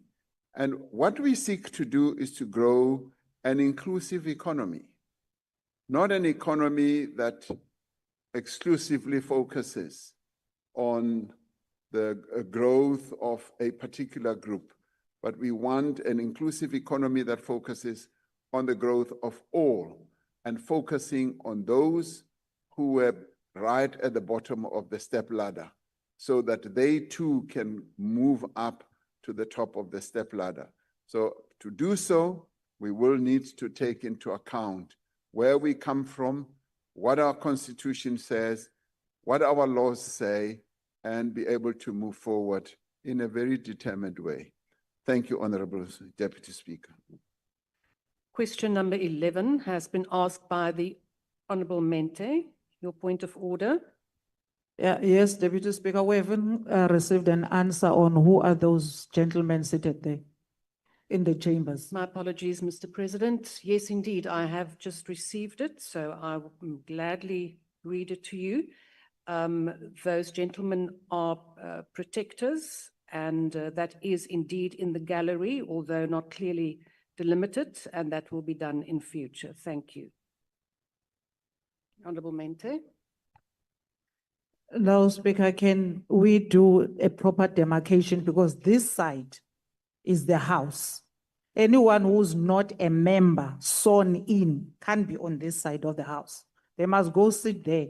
We're members of the House here. We've been searched there. We're not carrying any firearms. We're not going to shoot anyone. Can they go sit that side and not sit with us this side? Thank you. Thank you, Honorable Dugmore. But whose protectors are those, Deputy Speaker? Honorable Pambu, I did not recognize you. Honorable Dugmore. Thank you very much. Please recognize me. Thank you very Dugmore much. is on the floor. Yeah, thank you very much, Deputy Speaker. Deputy Speaker, this is a point of order. I believe that you have provided an explanation, and I think that if there are further concerns about your point about demarcation, this is a matter that the Rules Committee can discuss. I really don't think it's an issue that needs to be dealt with now. The explanation has been given, and I think that's adequate. Thank you, Honorable Dugmore. That is what my ruling would have been now, that this matter be taken to the Rules Committee. It can also be discussed at the Chief Whip's Committee. Honorable Chief Whip's Speaker. Forum. Honorable Maimane, is that a point of order? It's a different matter, Honorable Speaker. It's just the President did not answer my question. He gave a similar response to the previous one. Honorable Maimane, you know full well that it is the President's prerogative to answer the question in the way that he sees fit. And you can write to the President if you have any further clarity. Honorable members, I have now ruled on this matter. I'm not taking any. Honorable Chilinga, no.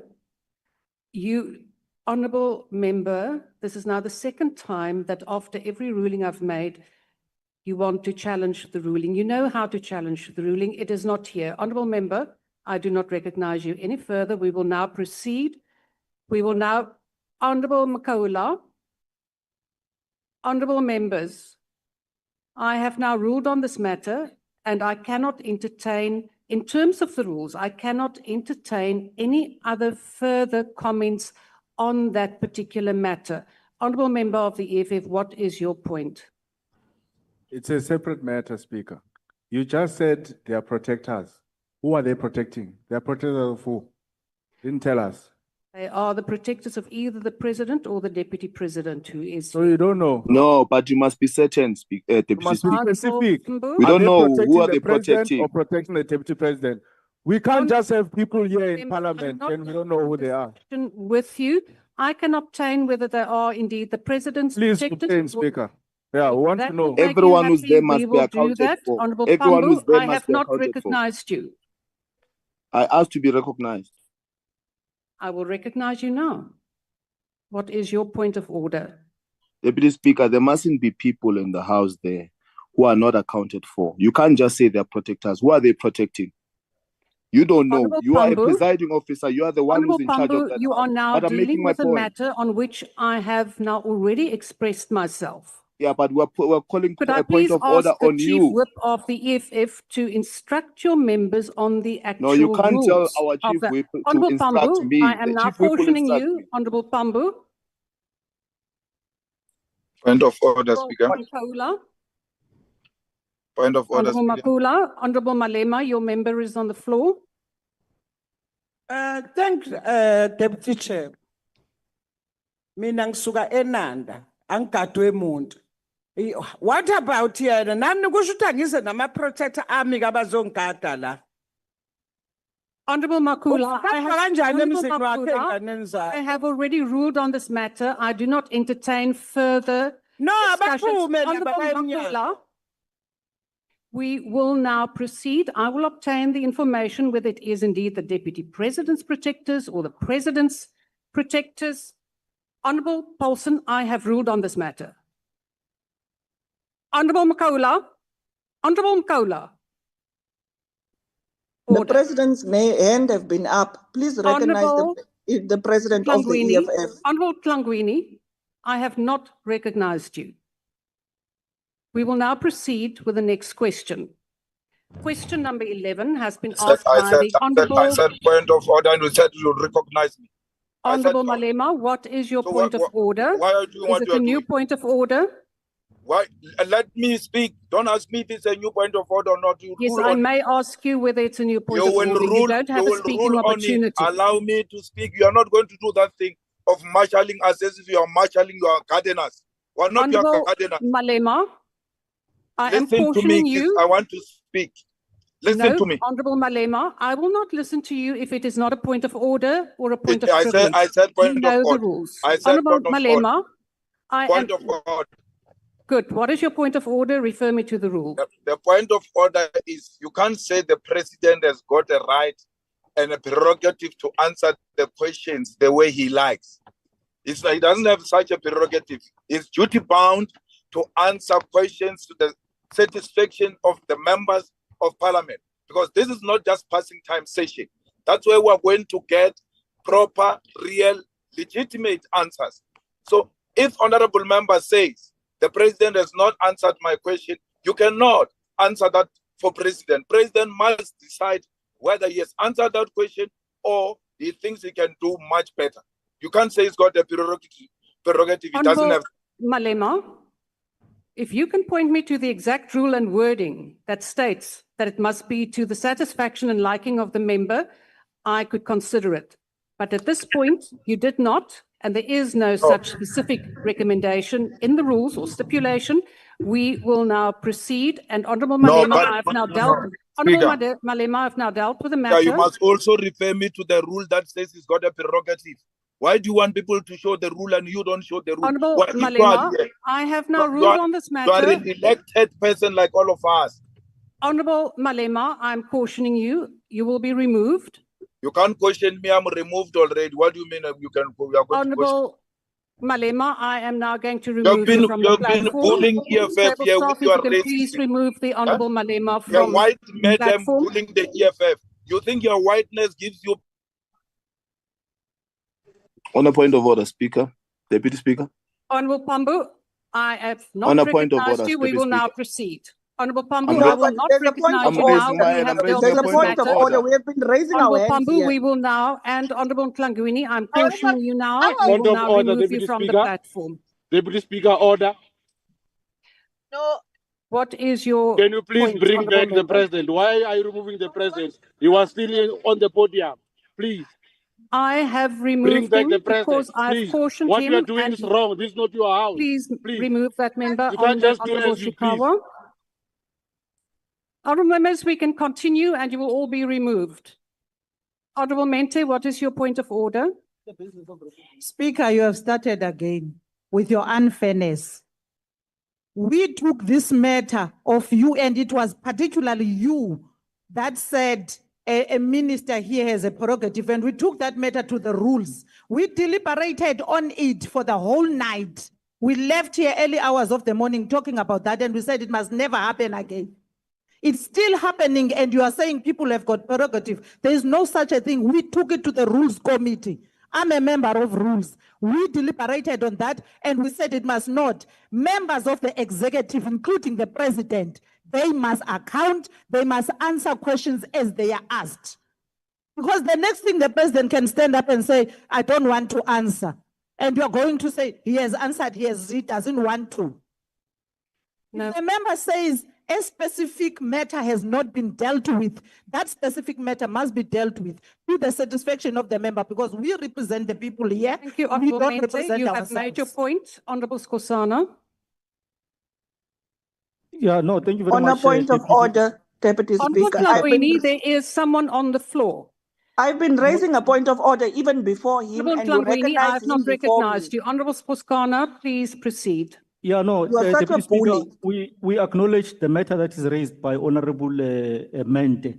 However, the rules in their current form, they don't stipulate that, as you correctly indicated earlier, that there's no section when you requested Honorable Malema to refer you to the specific section and clause that says a minister or a president or a deputy must answer to the satisfaction of the member. So we don't have that in the rules. As much as the rules committee debated the matter, but the rules have not been amended. So we're using the rules in their current form. So that matter doesn't stand. Deputy Speaker, thank you. Indeed. Thank you, Honourable Member. Honourable Members, I'm not going to entertain any more points of order. We will now proceed with the matters of the House. On a point of order, Deputy Honourable Speaker, I have Mtlangwini, been. what is your specific point of order? I have been calling a point of order even before this member, and you're Now, not going to please tell me. proceed. You're not going to tell me how to speak, when to speak, and how to say it. What I want to say. One, there is members have been pointing out there's protectors in the house with firearms. You don't even stop the house and let those protectors be removed. So you have now opened the house to say that protectors can come in with their firearms. So why are we not stopping this house that all of us go and get our protectors and our firearms? Two, the president have not answered the question. He have not answered the question. He is running away with answers the whole afternoon, and you have been shielding him in holding him to account to answer questions. What is this that we are busy with? Honourable We are Mtlangwini, busy with thank you question very times much. to the Your president. point It has been made. scheduled Honourable for 3 Mtlangwini, weeks in advance. your point has now And been made. you You are now making keeping a the whole president speech. from not I'm now answering recognizing the questions. Deputy Chief Whip You of are the bully. ANC. You want to keep and shield this man On a from point not of order, answering Deputy Mtlangwini. Speaker. questions. Honourable You are Mtlangwini. bullying the whole all of Honourable the Thank you Mtlangwini, very I'm much, cautioning you. Honourable the Please whole remove the afternoon Honourable you have been Mtlangwini from the bullying us. platform. Will not tolerate this bullying tactics Please remove the Honourable Mtlangwini from the platform. Honourable Lakude. Thank you very much, Honorable Deputy. No. Deputy Speaker. Honourable Tangwini can Pambu. no. I'm now But I've cautioning raised you, my Honourable hand. Pambu. This is now the But third Deputy time that Speaker, you are not Deputy Speaker, recognized. I have Please raised remove my the Honourable hand. You are Pambu from the recognizing people platform. before me. What? Please remove the Honourable Pambu. Yes, Honourable Lakude. Honorable Deputy Speaker, I want you to invoke Rule 69, gross disorderly conduct. Rule 69 says members may not engage in grossly disorderly conduct in the House and its forums, including deliberately creating serious disorder or disruption. This is what is currently happening in the House. There are members who keep on disrupting, not even acknowledging your rulings. So if the members are not happy with the responses by the president or your rulings, they know what to do. They must write to the Rules Committee. That's where these decisions will be taken. The rules at its current form, we don't have any rule that specifies that you must force a response that will satisfy anyone. So we are currently using edition 9 of the rules. Thank you very much, Honorable Dis. Thank you, Honourable Lakude. Honourable Member. Deputy Speaker. Honourable Member.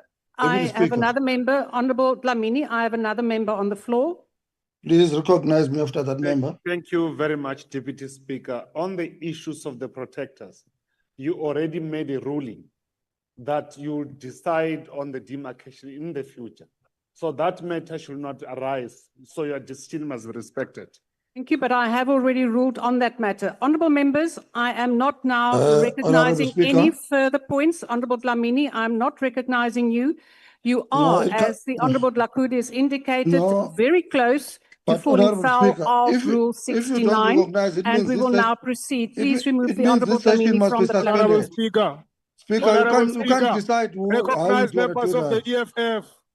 It's very wrong what Honourable you are doing, members, Honourable Speaker. Honourable members of the Can you EFF. please recognize members of the EFF? Don't call Honourable us member. members of the Please EFF. recognize You are very members out of of the Honourable order. member, I have now Wrong what you are dealt. doing. You are Honourable members member. of Very Parliament wrong. of the It's Republic of Member, South I am now Africa. cautioning you. Recognize members of the EFF. Honourable member, please.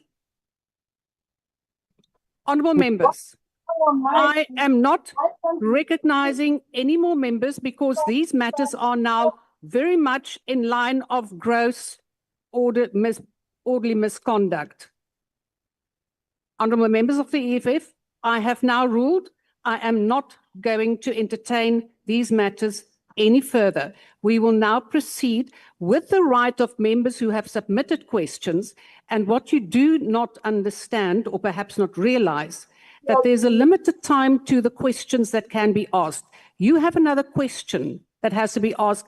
It will not be asked in time because you are wasting time. You are now going to not allow one of your members or be prejudiced one of your members not to be able to ask the question that they want to ask. So please take that into consideration. We will go up to 5 o'clock, and that is in terms of the rules. Honourable member, I will not recognise you now. I have now ruled. Speaker, please And it is time that recognize you do us. respect the Please House. recognize me, Speaker. I have said, Honourable Member, I am not recognising any points now. We will now proceed with the Honourable business Speaker, please of the recognize House. us. Speaker. Honourable Speaker. Please remove the Speaker, Honourable recognize Deputy us. Please recognize me. Please Deputy remove the Speaker, Honourable please Lola. recognize us. You are now disrupting the House. Recognize us, Speaker. Please remove the Honourable Lola. Yo. Honourable Deputy Speaker. Honourable Deputy Please Speaker. remove the Honourable Mokwele. But Speaker, why Why are you removing our members, Please remove Speaker? the Honourable Lola. Why are you removing Honourable Mailula? Is it against the rules to They raise are on a point of now order? in contempt of the chair. And I will then remove you. Honourable member, you are now in contempt. I have said I do not recognise any points of order now. You also, member. We will now proceed. Deputy Speaker. Deputy Speaker. Point of order, Deputy Speaker. This is the Chief Honourable Whip member, of we the will go EFF. through all of you Can you because you are recognize me, now in please? contempt. Deputy Speaker, I'm raising on a Deputy point of Speaker. privilege, please. Deputy Speaker, can you recognize me, please? Honourable members, you will now be removed from the platform. You are now impeding in the Deputy work and the Speaker, rights can you of all recognize the me, other please? members. No, I'm not recognizing you. I have indicated that we will now proceed and you are But now it is in wrong what contempt. you're doing, Deputy Speaker. Honourable Issues members, have you been can take raised that here. to the You Rules have Committee. people that are not known in the Honourable House. members, table, please remove Alderman.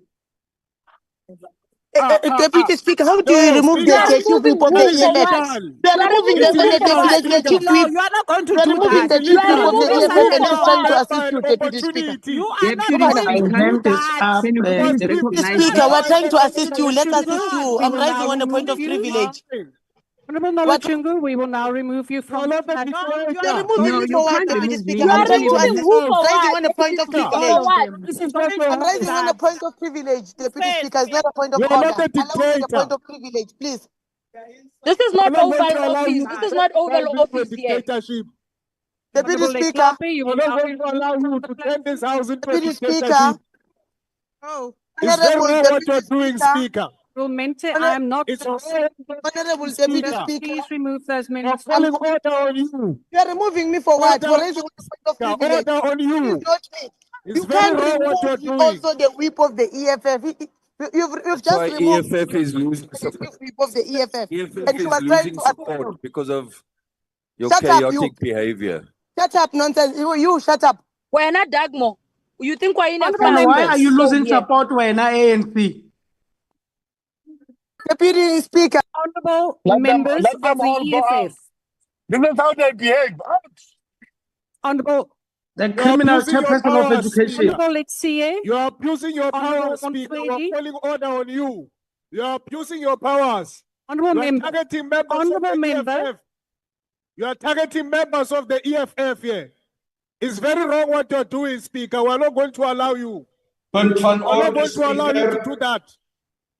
It's Shut not a up, you. dictatorship here. It's not a Speaker. dictatorship. That's why the You EFF said is you're losing tell You us are support. Who are they childish. Shut protecting? up, you. EFF is losing support because of your behavior. We will Op 'n now punt van proceed. orde, Speaker. Speaker, you said you're going to get On back to us. the House, I have said that I will not take any further points of order. Deputy Speaker, On a what point of rule are you order, relying Mr. on? Speaker. You can't tell us not. You're not going to make up your own rules here. You can't tell us not to raise points of orders. Who are you? You To make up your own rules. Yes, protectors must go. member. I'm not in a military state here. This is not a military. Honourable member. Punt van orde, Indeed, it again, is not. Speaker. So please stop behaving as if it is like that. Honourable member, please leave Punt van the chamber. orde, again, Speaker. No more. You're abusing your Deputy powers. Speaker, I've Punt been van raising orde, my again, hand for the Speaker. past 10 minutes. For the past 10 minutes, I've been raising my hand. Can I be recognized, please? Again, Please Speaker, leave punt the van chamber. orde. I'm not going. Sergeant at Arms, please assist the Honourable Mohale to leave the chamber. Speaker. Punt van orde, again, Speaker. Please.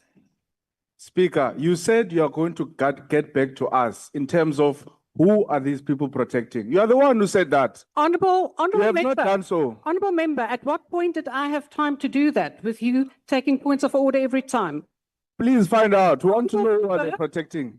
But would you then allow me the time to do that? Well, thank you very much. How long? Why After would how you protect long? a toothless dog? Why would you do that? Whilst I'm waiting for that reply, we will proceed. And please, Honourable Sergeant or Sergeant at Off, please remove the Honourable Mohale. Thank you. We will now go to Honourable Chair. No, I'm not taking any further points of order. You are now in contempt.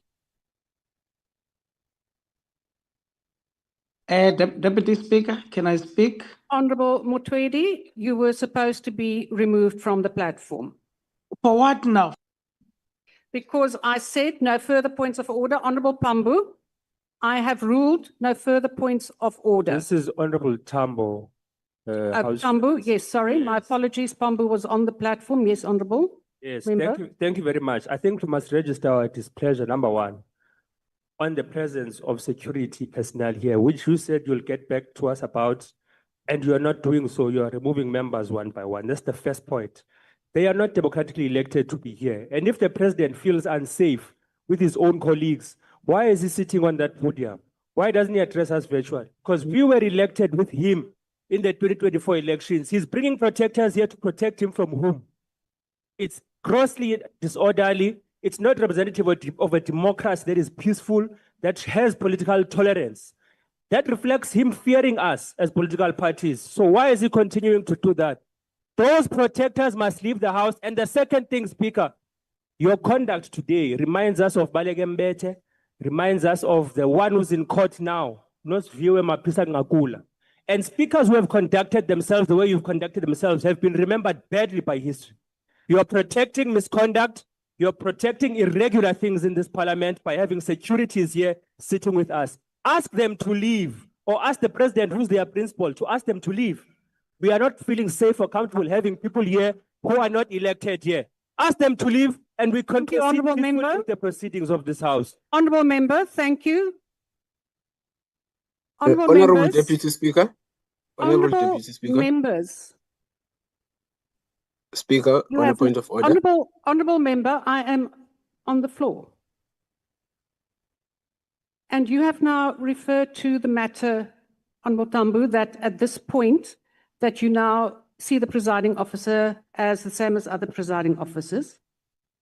The fact of the matter is, Honourable member, that this is about two-way respect, whether you respect yourself, the House, the other members. You cannot not respect the House and expect of the presiding officer to ignore it. We have rules. So it is a two-way relationship. I have said earlier that I would, Honorable Makaula, you are now doing exactly what I'm talking about.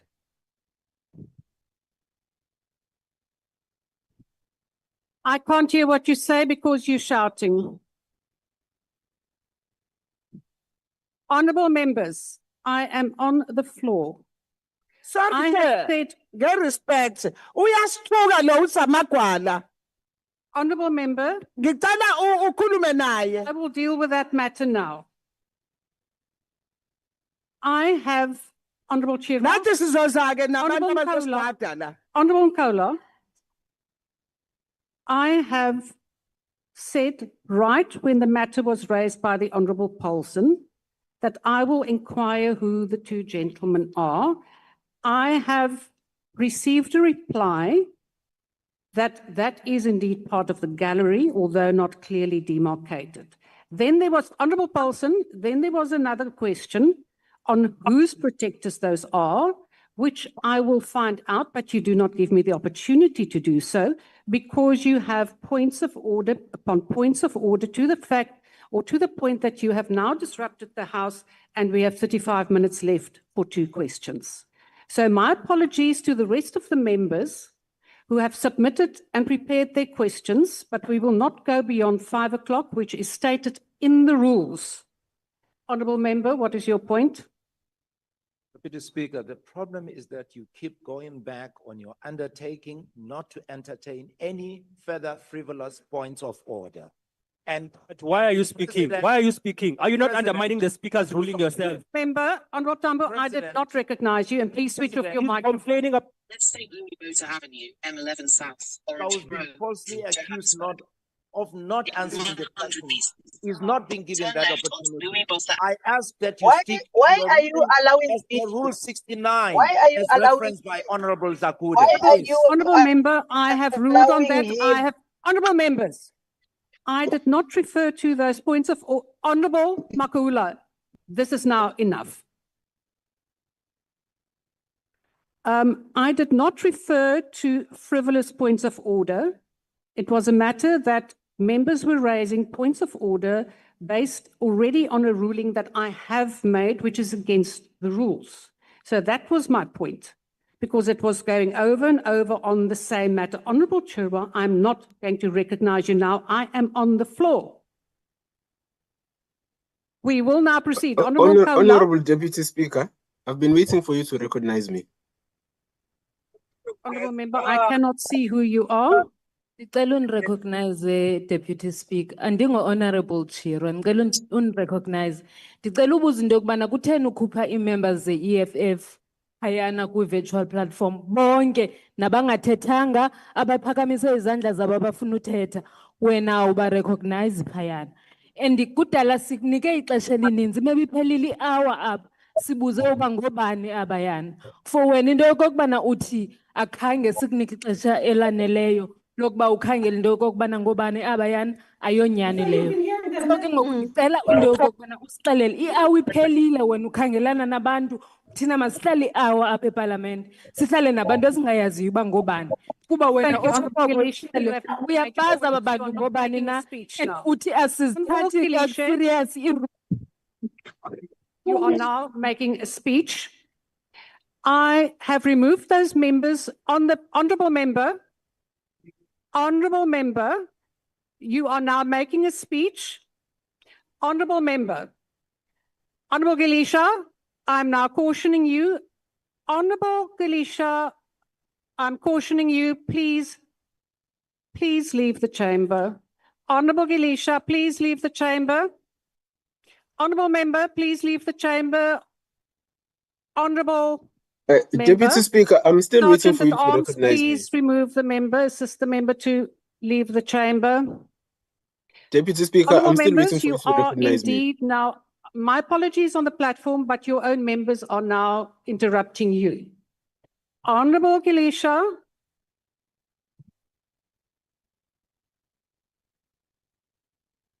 I am not taking any points of order now because you are now going over the same matter. And no, honorable member, I have now ruled, honorable Mente, I have now ruled, we will not proceed on this matter.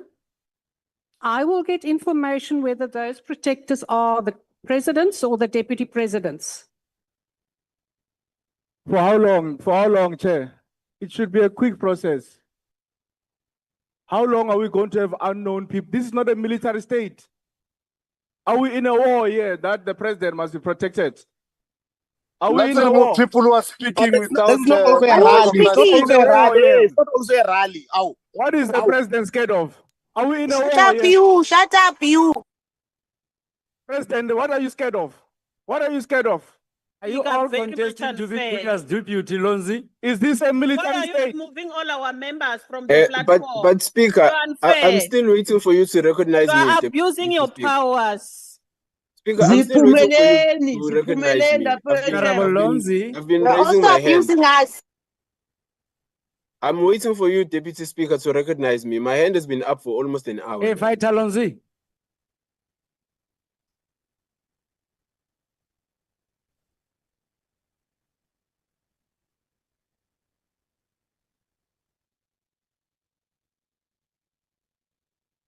Deputy Speaker, if you are unable to preside over this meeting, maybe you Honourable might vacate the members, chair and give it to someone else, honourable because we've members been on the raising our hands platform, here. You don't want to recognize us. You are now interrupting the proceedings, and I'm therefore ruling that you will all now be removed from the platform.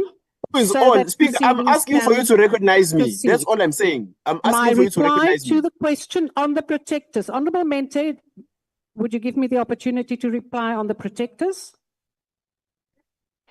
Thank you so much.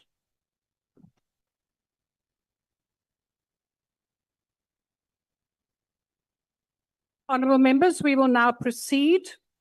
Honourable Mente, we will now proceed.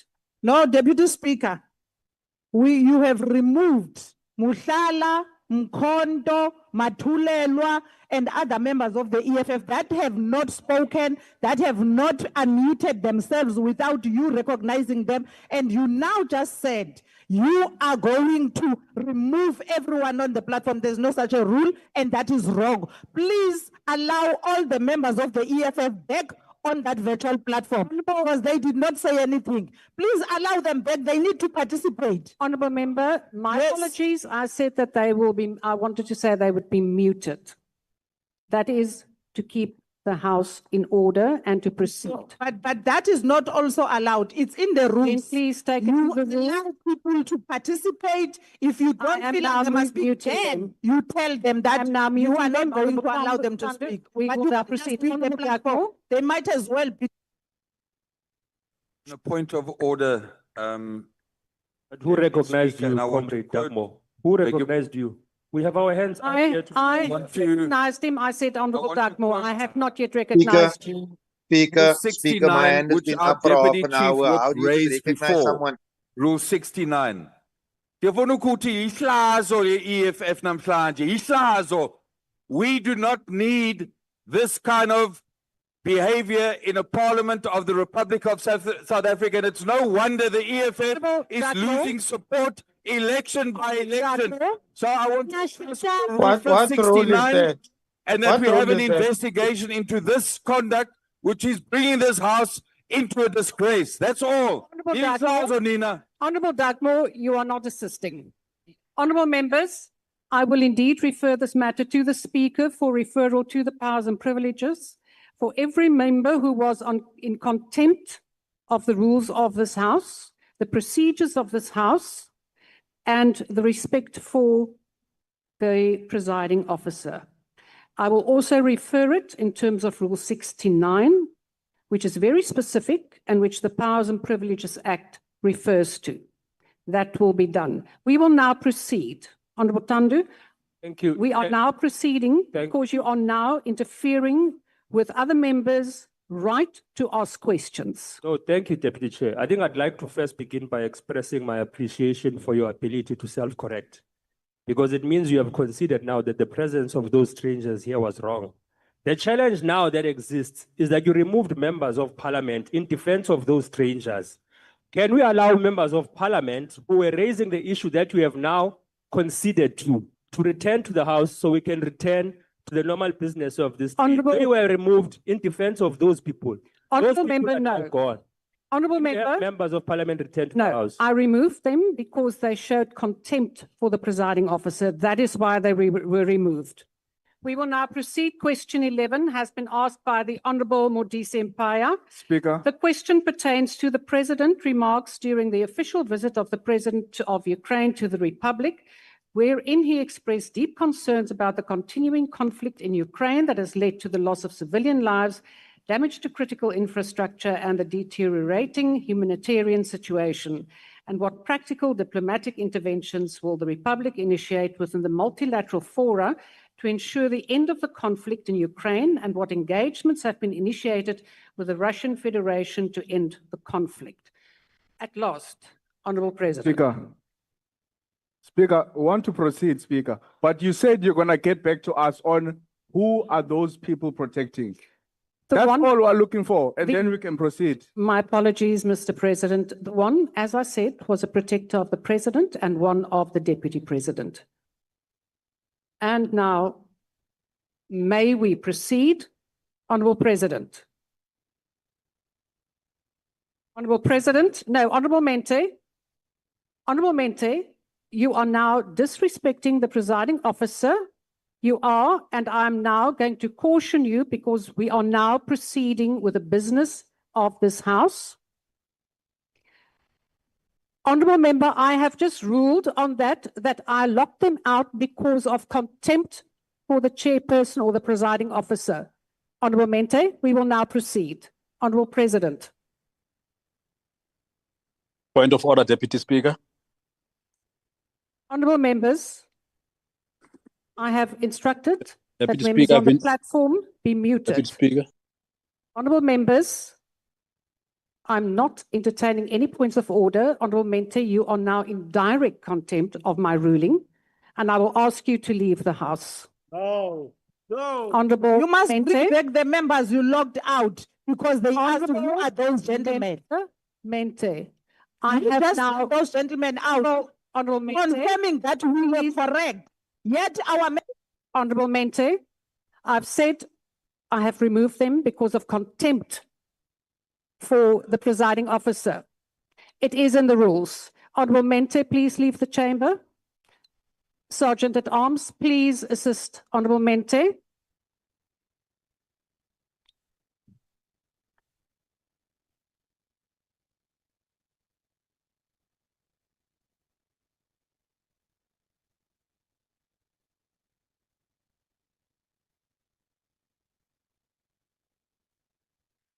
Honourable Member, what is your point? And may I also refer you to the rule that says that you may not intervene while a member is being removed from the House?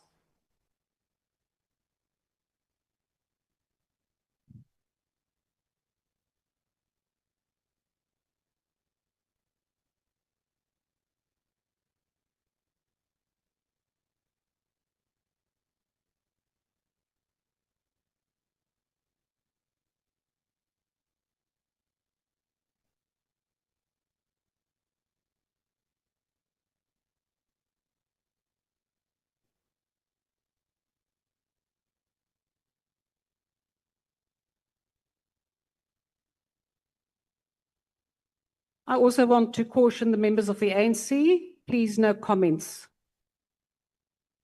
We will now proceed.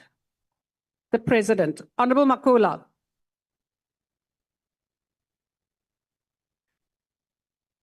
Honourable Deputy Speaker, South Africa remains steadfast in its commitment of resolving the Russia-Ukraine conflict. We continue to advocate for the inclusion of both parties in initiatives that are aimed at ending the hostilities. We have, as South Africa, consistently urged the parties to engage in negotiations in a spirit of cooperation and compromise. Our government has emphasized the importance of achieving an unconditional ceasefire accompanied by goodwill actions that would be seen as confidence-building measures to facilitate de-escalation. House Chair. Honourable President, my apologies. What is your point of order, member? The first problem, Chair, here is that I raised my hand and then you said to me, I cannot interrupt whilst a member is being removed from the House. I then said to you, no problem, I'm going to wait. And you said you're going to come back to me. And you did not come back to me. And you went back to the president. And that's what you've been doing with other members as well, even on the virtual platform, where you note members, you don't go back to them, and then you say they're in contempt of you, of the House, or Honourable Lonzi, I did not recognize you just before you President. In fact, I replied to you and you were quite satisfied with the reply that I gave you. Honourable Lonzi, we will now proceed. House Chair, can you provide us with the list of these members that you are saying were in contempt? Because we have the strong view that your definition of contempt, based on this simple explanation I just gave you, is extremely flawed. And you are very impatient, Chair. I don't know why you are so impatient. Honourable Lonzi, that is now not a point of order. Can you please? Honourable Lonzi, if you do know the rules and if you do know the powers and privileges procedure, you will know that a list of names will be attached. Attached where? To the charge. So, Honourable Lonzi, that is not a point of order. It is dismissed and we will now proceed. Honourable Order, Chair. You say they're going to be attached to a list of charges. Which charges? Because you still have to refer the matter to the powers and privileges. It will be in that letter to the Speaker. But they are the ones who formulate charges. You are predetermining the process. Which charges are their names going to be attached to? Honourable The charges must be developed by the powers and privileges. That is not a point of order for now. When you say attached to the charges, you... Honourable Member, you are now also absolutely disrespecting the presiding officer. There will be a list of names attached to the letter to the Speaker, which might lead to charges. Honourable Lakude. So you should have phrased it. Thank you very much, Honourable Deputy Speaker. I think we need to be protected as members of Parliament. There are members who pose questions to the President and they are waiting for him to respond. I want you, Honourable Speaker, to invoke Rule 69, which says, I'm reading the sub-rule now, members may not repeatedly undermining the authority of the presiding officer or repeatedly refusing to obey rulings of the presiding officer or repeatedly disrespecting and interrupting the presiding officer while the letter is addressing the House. With this sub-rule, Honourable Deputy Speaker, this is what we have been subjected to as members of Parliament by the two honourable members of the EFF. So we want to be protected. And what I want to put on the table right now is that now is 16:42. 5 o'clock, the President will not go over 5 o'clock to keep on responding to questions. We cut off. Question time is 3 hours. That's all, Honourable Deputy Speaker. Thank you, Honourable Lakudi. That is what I said a bit earlier, that you are now infringing on the rights of other members who have submitted questions.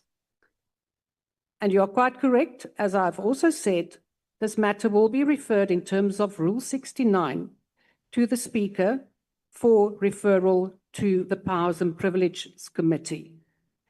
Honourable President, please proceed.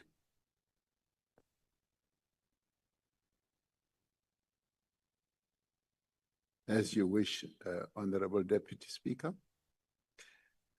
As I was saying, we continue to call for an unconditional ceasefire, which will help to facilitate the de-escalation of the conflict that is taking place and initiate a genuine process of dialogue and negotiation amongst the parties. And South Africa calls on the parties to adhere to the principles of the United Nations Charter, including the peaceful resolution of conflicts and respect for the sovereignty and territorial integrity of states. We are deeply concerned about the impact of the Russia-Ukraine conflict across many parts of the world. We support initiatives that ensure that food and energy security for African countries is secured or implemented or embarked upon, as well as the safeguard of global supply chains. South Africa will continue to actively participate in all initiatives, including the Africa Peace Initiative that took us to Ukraine and Russia, and also the joint group of Friends of Peace to support a negotiated and peaceful settlement of the conflict. Engagements with the presidents of Russia and Ukraine have occurred and continue to occur on several occasions, both in person as well as via telephone. In-person meetings with President Putin include the Africa Peace Initiative meeting, which took place in the 16th of June in 2023 in St. Petersburg, and a bilateral meeting on the margins of the BRICS summit in Kazan in Russia on the House Chair. 22nd of October. Just a quick one, Chair. And it's for your There assistance. isn't something like a quick one, Honorable Lonzi. I did not recognize you. Chair. What is your point of order? No, it's in a very constructive manner. Can you keep quiet? Honorable Lonzi. Chair, the people on the virtual platform are muted, all of them. So can they be unmuted so that they can be able to participate in this session? I'm not disrupting. See, All of them are muted, Honorable Lonzi, if including those who are not removed. Honorable Member, if they are on the platform, they can still raise their hands. They don't have to switch on their microphones. Honorable Beasley. Thanks, Deputy Speaker. The people deserve better than this Parliament, Speaker. There are so many people unemployed at the moment looking at this people and they're saying this is absolutely chaos. It's chaos. People deserve better. People deserve to hear from the President. He's got valid questions to ask. 500 people are losing their jobs every hour. It is unacceptable. Thank you, Honorable Beasley. The point is taken. Honorable Member, I'm not going to take any further points. Deputy Speaker, when he refers to these people, who is he talking about? Honorable. He said these people. Who are these people he's talking about? Honorable Skosana, what is your point? Yeah, Honorable Speaker, my point is that you have made a ruling several times on this matter. Can you please allow the President to respond and don't entertain any hand that will be raised, either in the House or in the visual platform?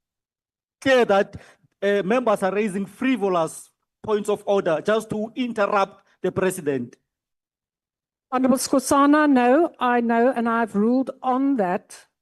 But there are members who show absolute contempt for the presiding officer, and that is why they will be referred to the powers, to the Speaker for referral to the Powers and Privileges Committee. Honourable Paulson, is that if that is not a real point of order, I will also ask you to leave the chamber. Speaker, with all due respect, Speaker, a point of clarity. The member said these people. I know what these people mean. I know I racists like to refer to black people as these people. So I want you to clarify what these people. Honourable Paulson, sounds all right. Honourable Paulson, you speak through the Speaker, and I will have to consult the Hansard. So you're not going to go into a discussion or argument with a specific member. It is a point of order that is raised to the presiding officer, and I will then deal with it. Honourable President, please proceed. Honourable Kaula. Yeah. Oh. Honourable Kaula. Oh, yeah. Honourable Member. Funny now. Honourable Member. Order. Mr. President. I funny now, yes, my count. Thank you, Honorable Deputy Speaker. I was referring to the various engagements we've had with the leaders of the two countries through face-to-face meetings, telephone conversations, and engaging. Point of order, House Chair. Honorable Lonzi, I am now cautioning you. You are now raising frivolous points of order, and I'm going to ask you to leave the chamber because you are interrupting proceedings. No, Please no, leave the Speaker. chamber, Honorable Lonzi. You are now interrupting business of this house. Please leave the chamber. You don't know what I want to say. I am now. It's on a very separate matter from this one. You are interrupting proceedings now. You are frivolous. Honorable Paulson, I will also rule that you leave the It's on chamber. a separate matter. Honorable Lonzi, I have now ruled. What are you ruling on? Because you don't know what I have to I have say. now ruled because I said no points of order. We allow the president to continue with his question. You can't rule that there will Honorable never be Lonzi, point please of leave the order. chamber. Which rule are you referring to, Chair? Because I'm saying I'm raising a separate point. Please assist the Honorable Lonzi. I'm not repeating this point. I'm raising a separate point. Sergeant at Arms, please remove. I'm raising a separate point here, Chair. I have ruled no points of order while the president is now completing. I'm very his impatient answer. today. I don't know why. Well, Lonzi.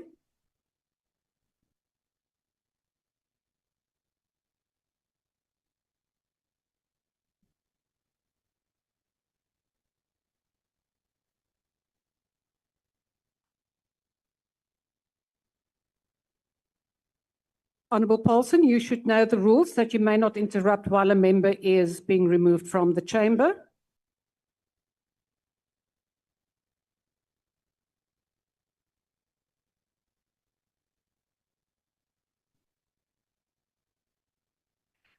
I am now ruling that there will be no points of order. We have exactly 10 minutes left. You are now seriously disrupting procedures. Honorable Paulson, I have now ruled. Honorable Paulson, I have now ruled. Honorable President, please proceed with the answer. Thank you, Deputy Speaker.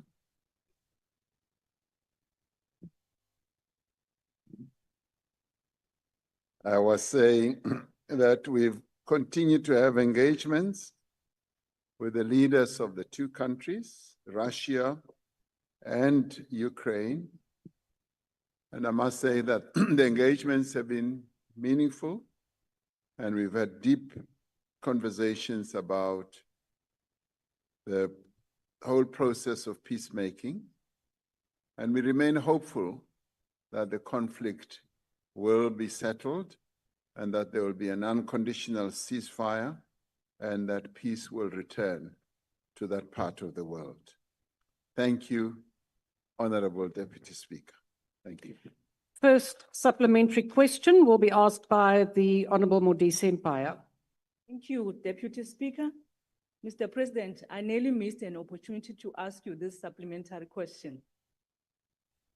Recognizing the Republic's long-standing commitment to non-alignment and peaceful conflict resolution, and given the complex geopolitical dynamics surrounding the Russia and Ukraine conflict, could you share with the House how South Africa is positioning its diplomatic efforts to not only encourage dialogue between the two parties, but also to strengthen global trust in multilateralism, and what specific contributions or outcomes our nation hopes to advance through these engagements?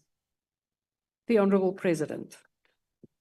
Thank you, Honorable Deputy Speaker.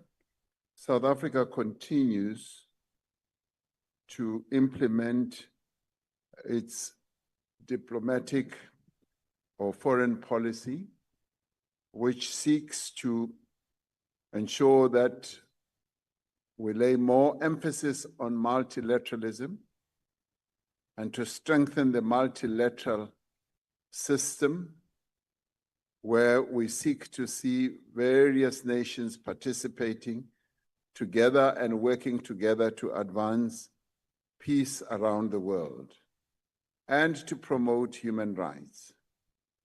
We have been very strong in insisting that... Deputy Speaker, Ngenhlonipho, with your respect, please, my Deputy Speaker of Parliament. I first have to recognize you, Yeah. Honorable Makaula. Yes. And what is your point of order? Ngiyabonga yezwa.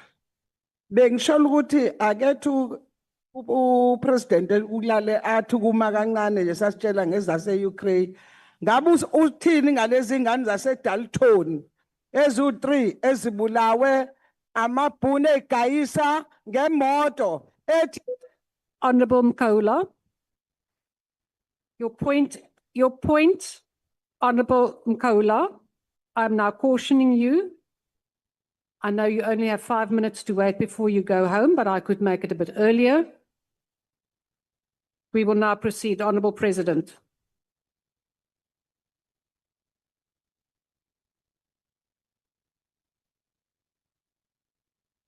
Honorable Deputy Speaker, I must House tell Chair. you, Deputy Speaker. I feel Deputy Speaker. I feel abused. Deputy Speaker. I really do feel Honorable abused. members. Can you please You didn't feel like that when Trump was abusing you in the White House.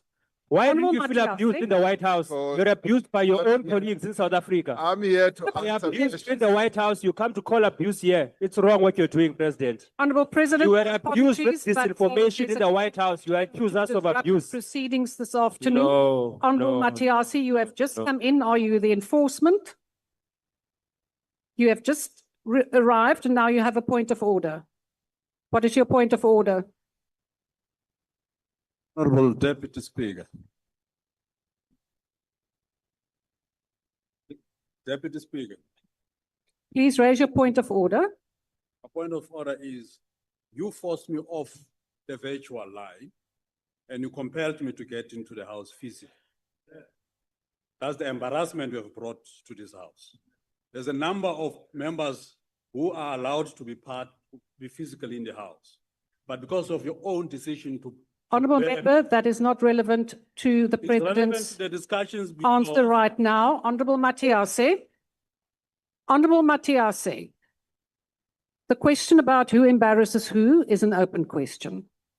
We will now proceed. I will not recognize your point of order. It is not a point of order. It is a matter of discussion. And you can write to the Speaker about this. Orders have already been given. Rulings have been given.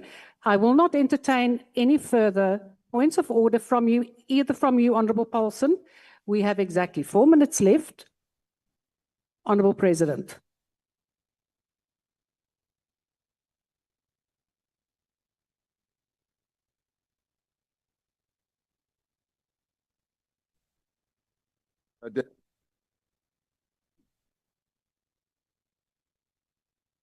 Honorable Makula, please leave the chamber. Honorable Makula, please leave the chamber.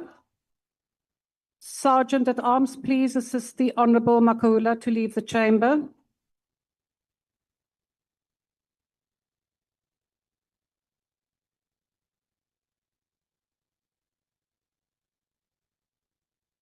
Deputy Speaker.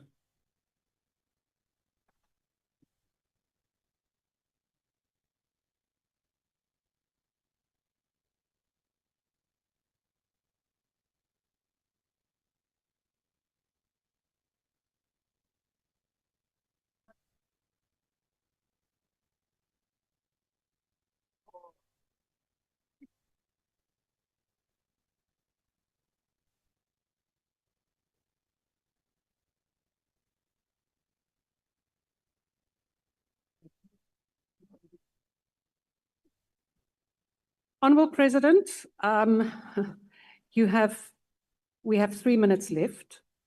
So it will at most then just be this answer of you, and then we will have to adjourn the House for the day. But I will refer this to the Speaker for further action. Honorable Makula, we will refer this for further action because these questions have asked and members have a right to hear the President replying to these questions. We can give the EFF President now 1 hour. You have now, in terms of the Powers and Privileges Act, as well as the rules, prevented members from doing their work.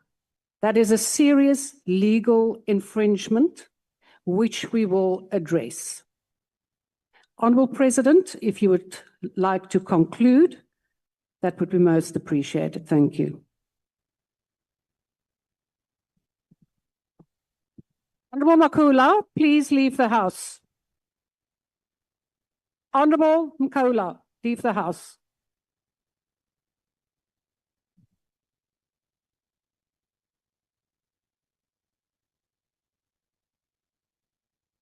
Thank you, Honorable Deputy Speaker.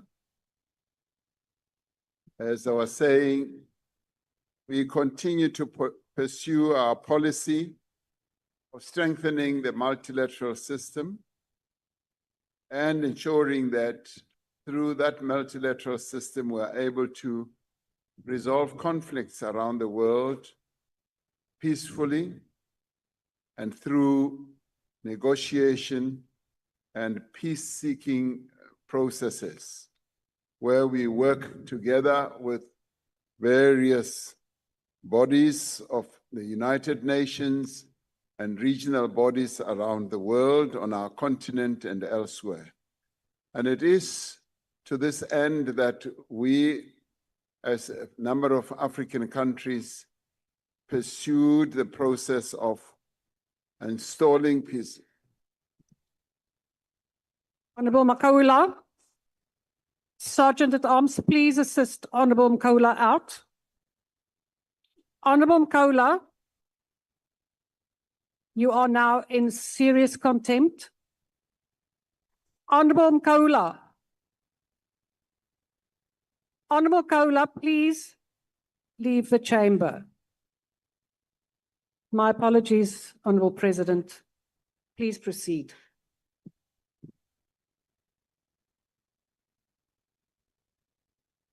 In pursuit of executing our policies, we interact with key role players, either involved in conflicts or in various regional bodies around the world. And it is this that continues to inform our foreign policy, where we seek to continuously work in accordance with United Nations Charter and indeed with the various charters of various continents in our world as we make interventions. So with that, Honorable Deputy Speaker, I'm able to confirm that South Africa pursues its peace-building processes on an ongoing basis and seeks to work with various regional bodies, particularly with the United Nations. And thank you, Honorable Deputy Speaker. Honourable members, in terms of Rule 144, the total time allowed for replies has expired.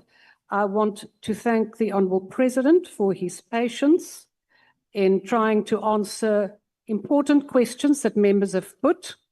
I also want to apologise to the members who have posed questions and who have now been denied answers. The outstanding questions or replies will be published and the Speaker will rule on what will happen next. I thank you, Honourable President. History will note that this House descended in chaos because. Note that. Honourable members, Will not please stand escape for the from that- presiding officer and the mace to leave the chamber. The House is now adjourned.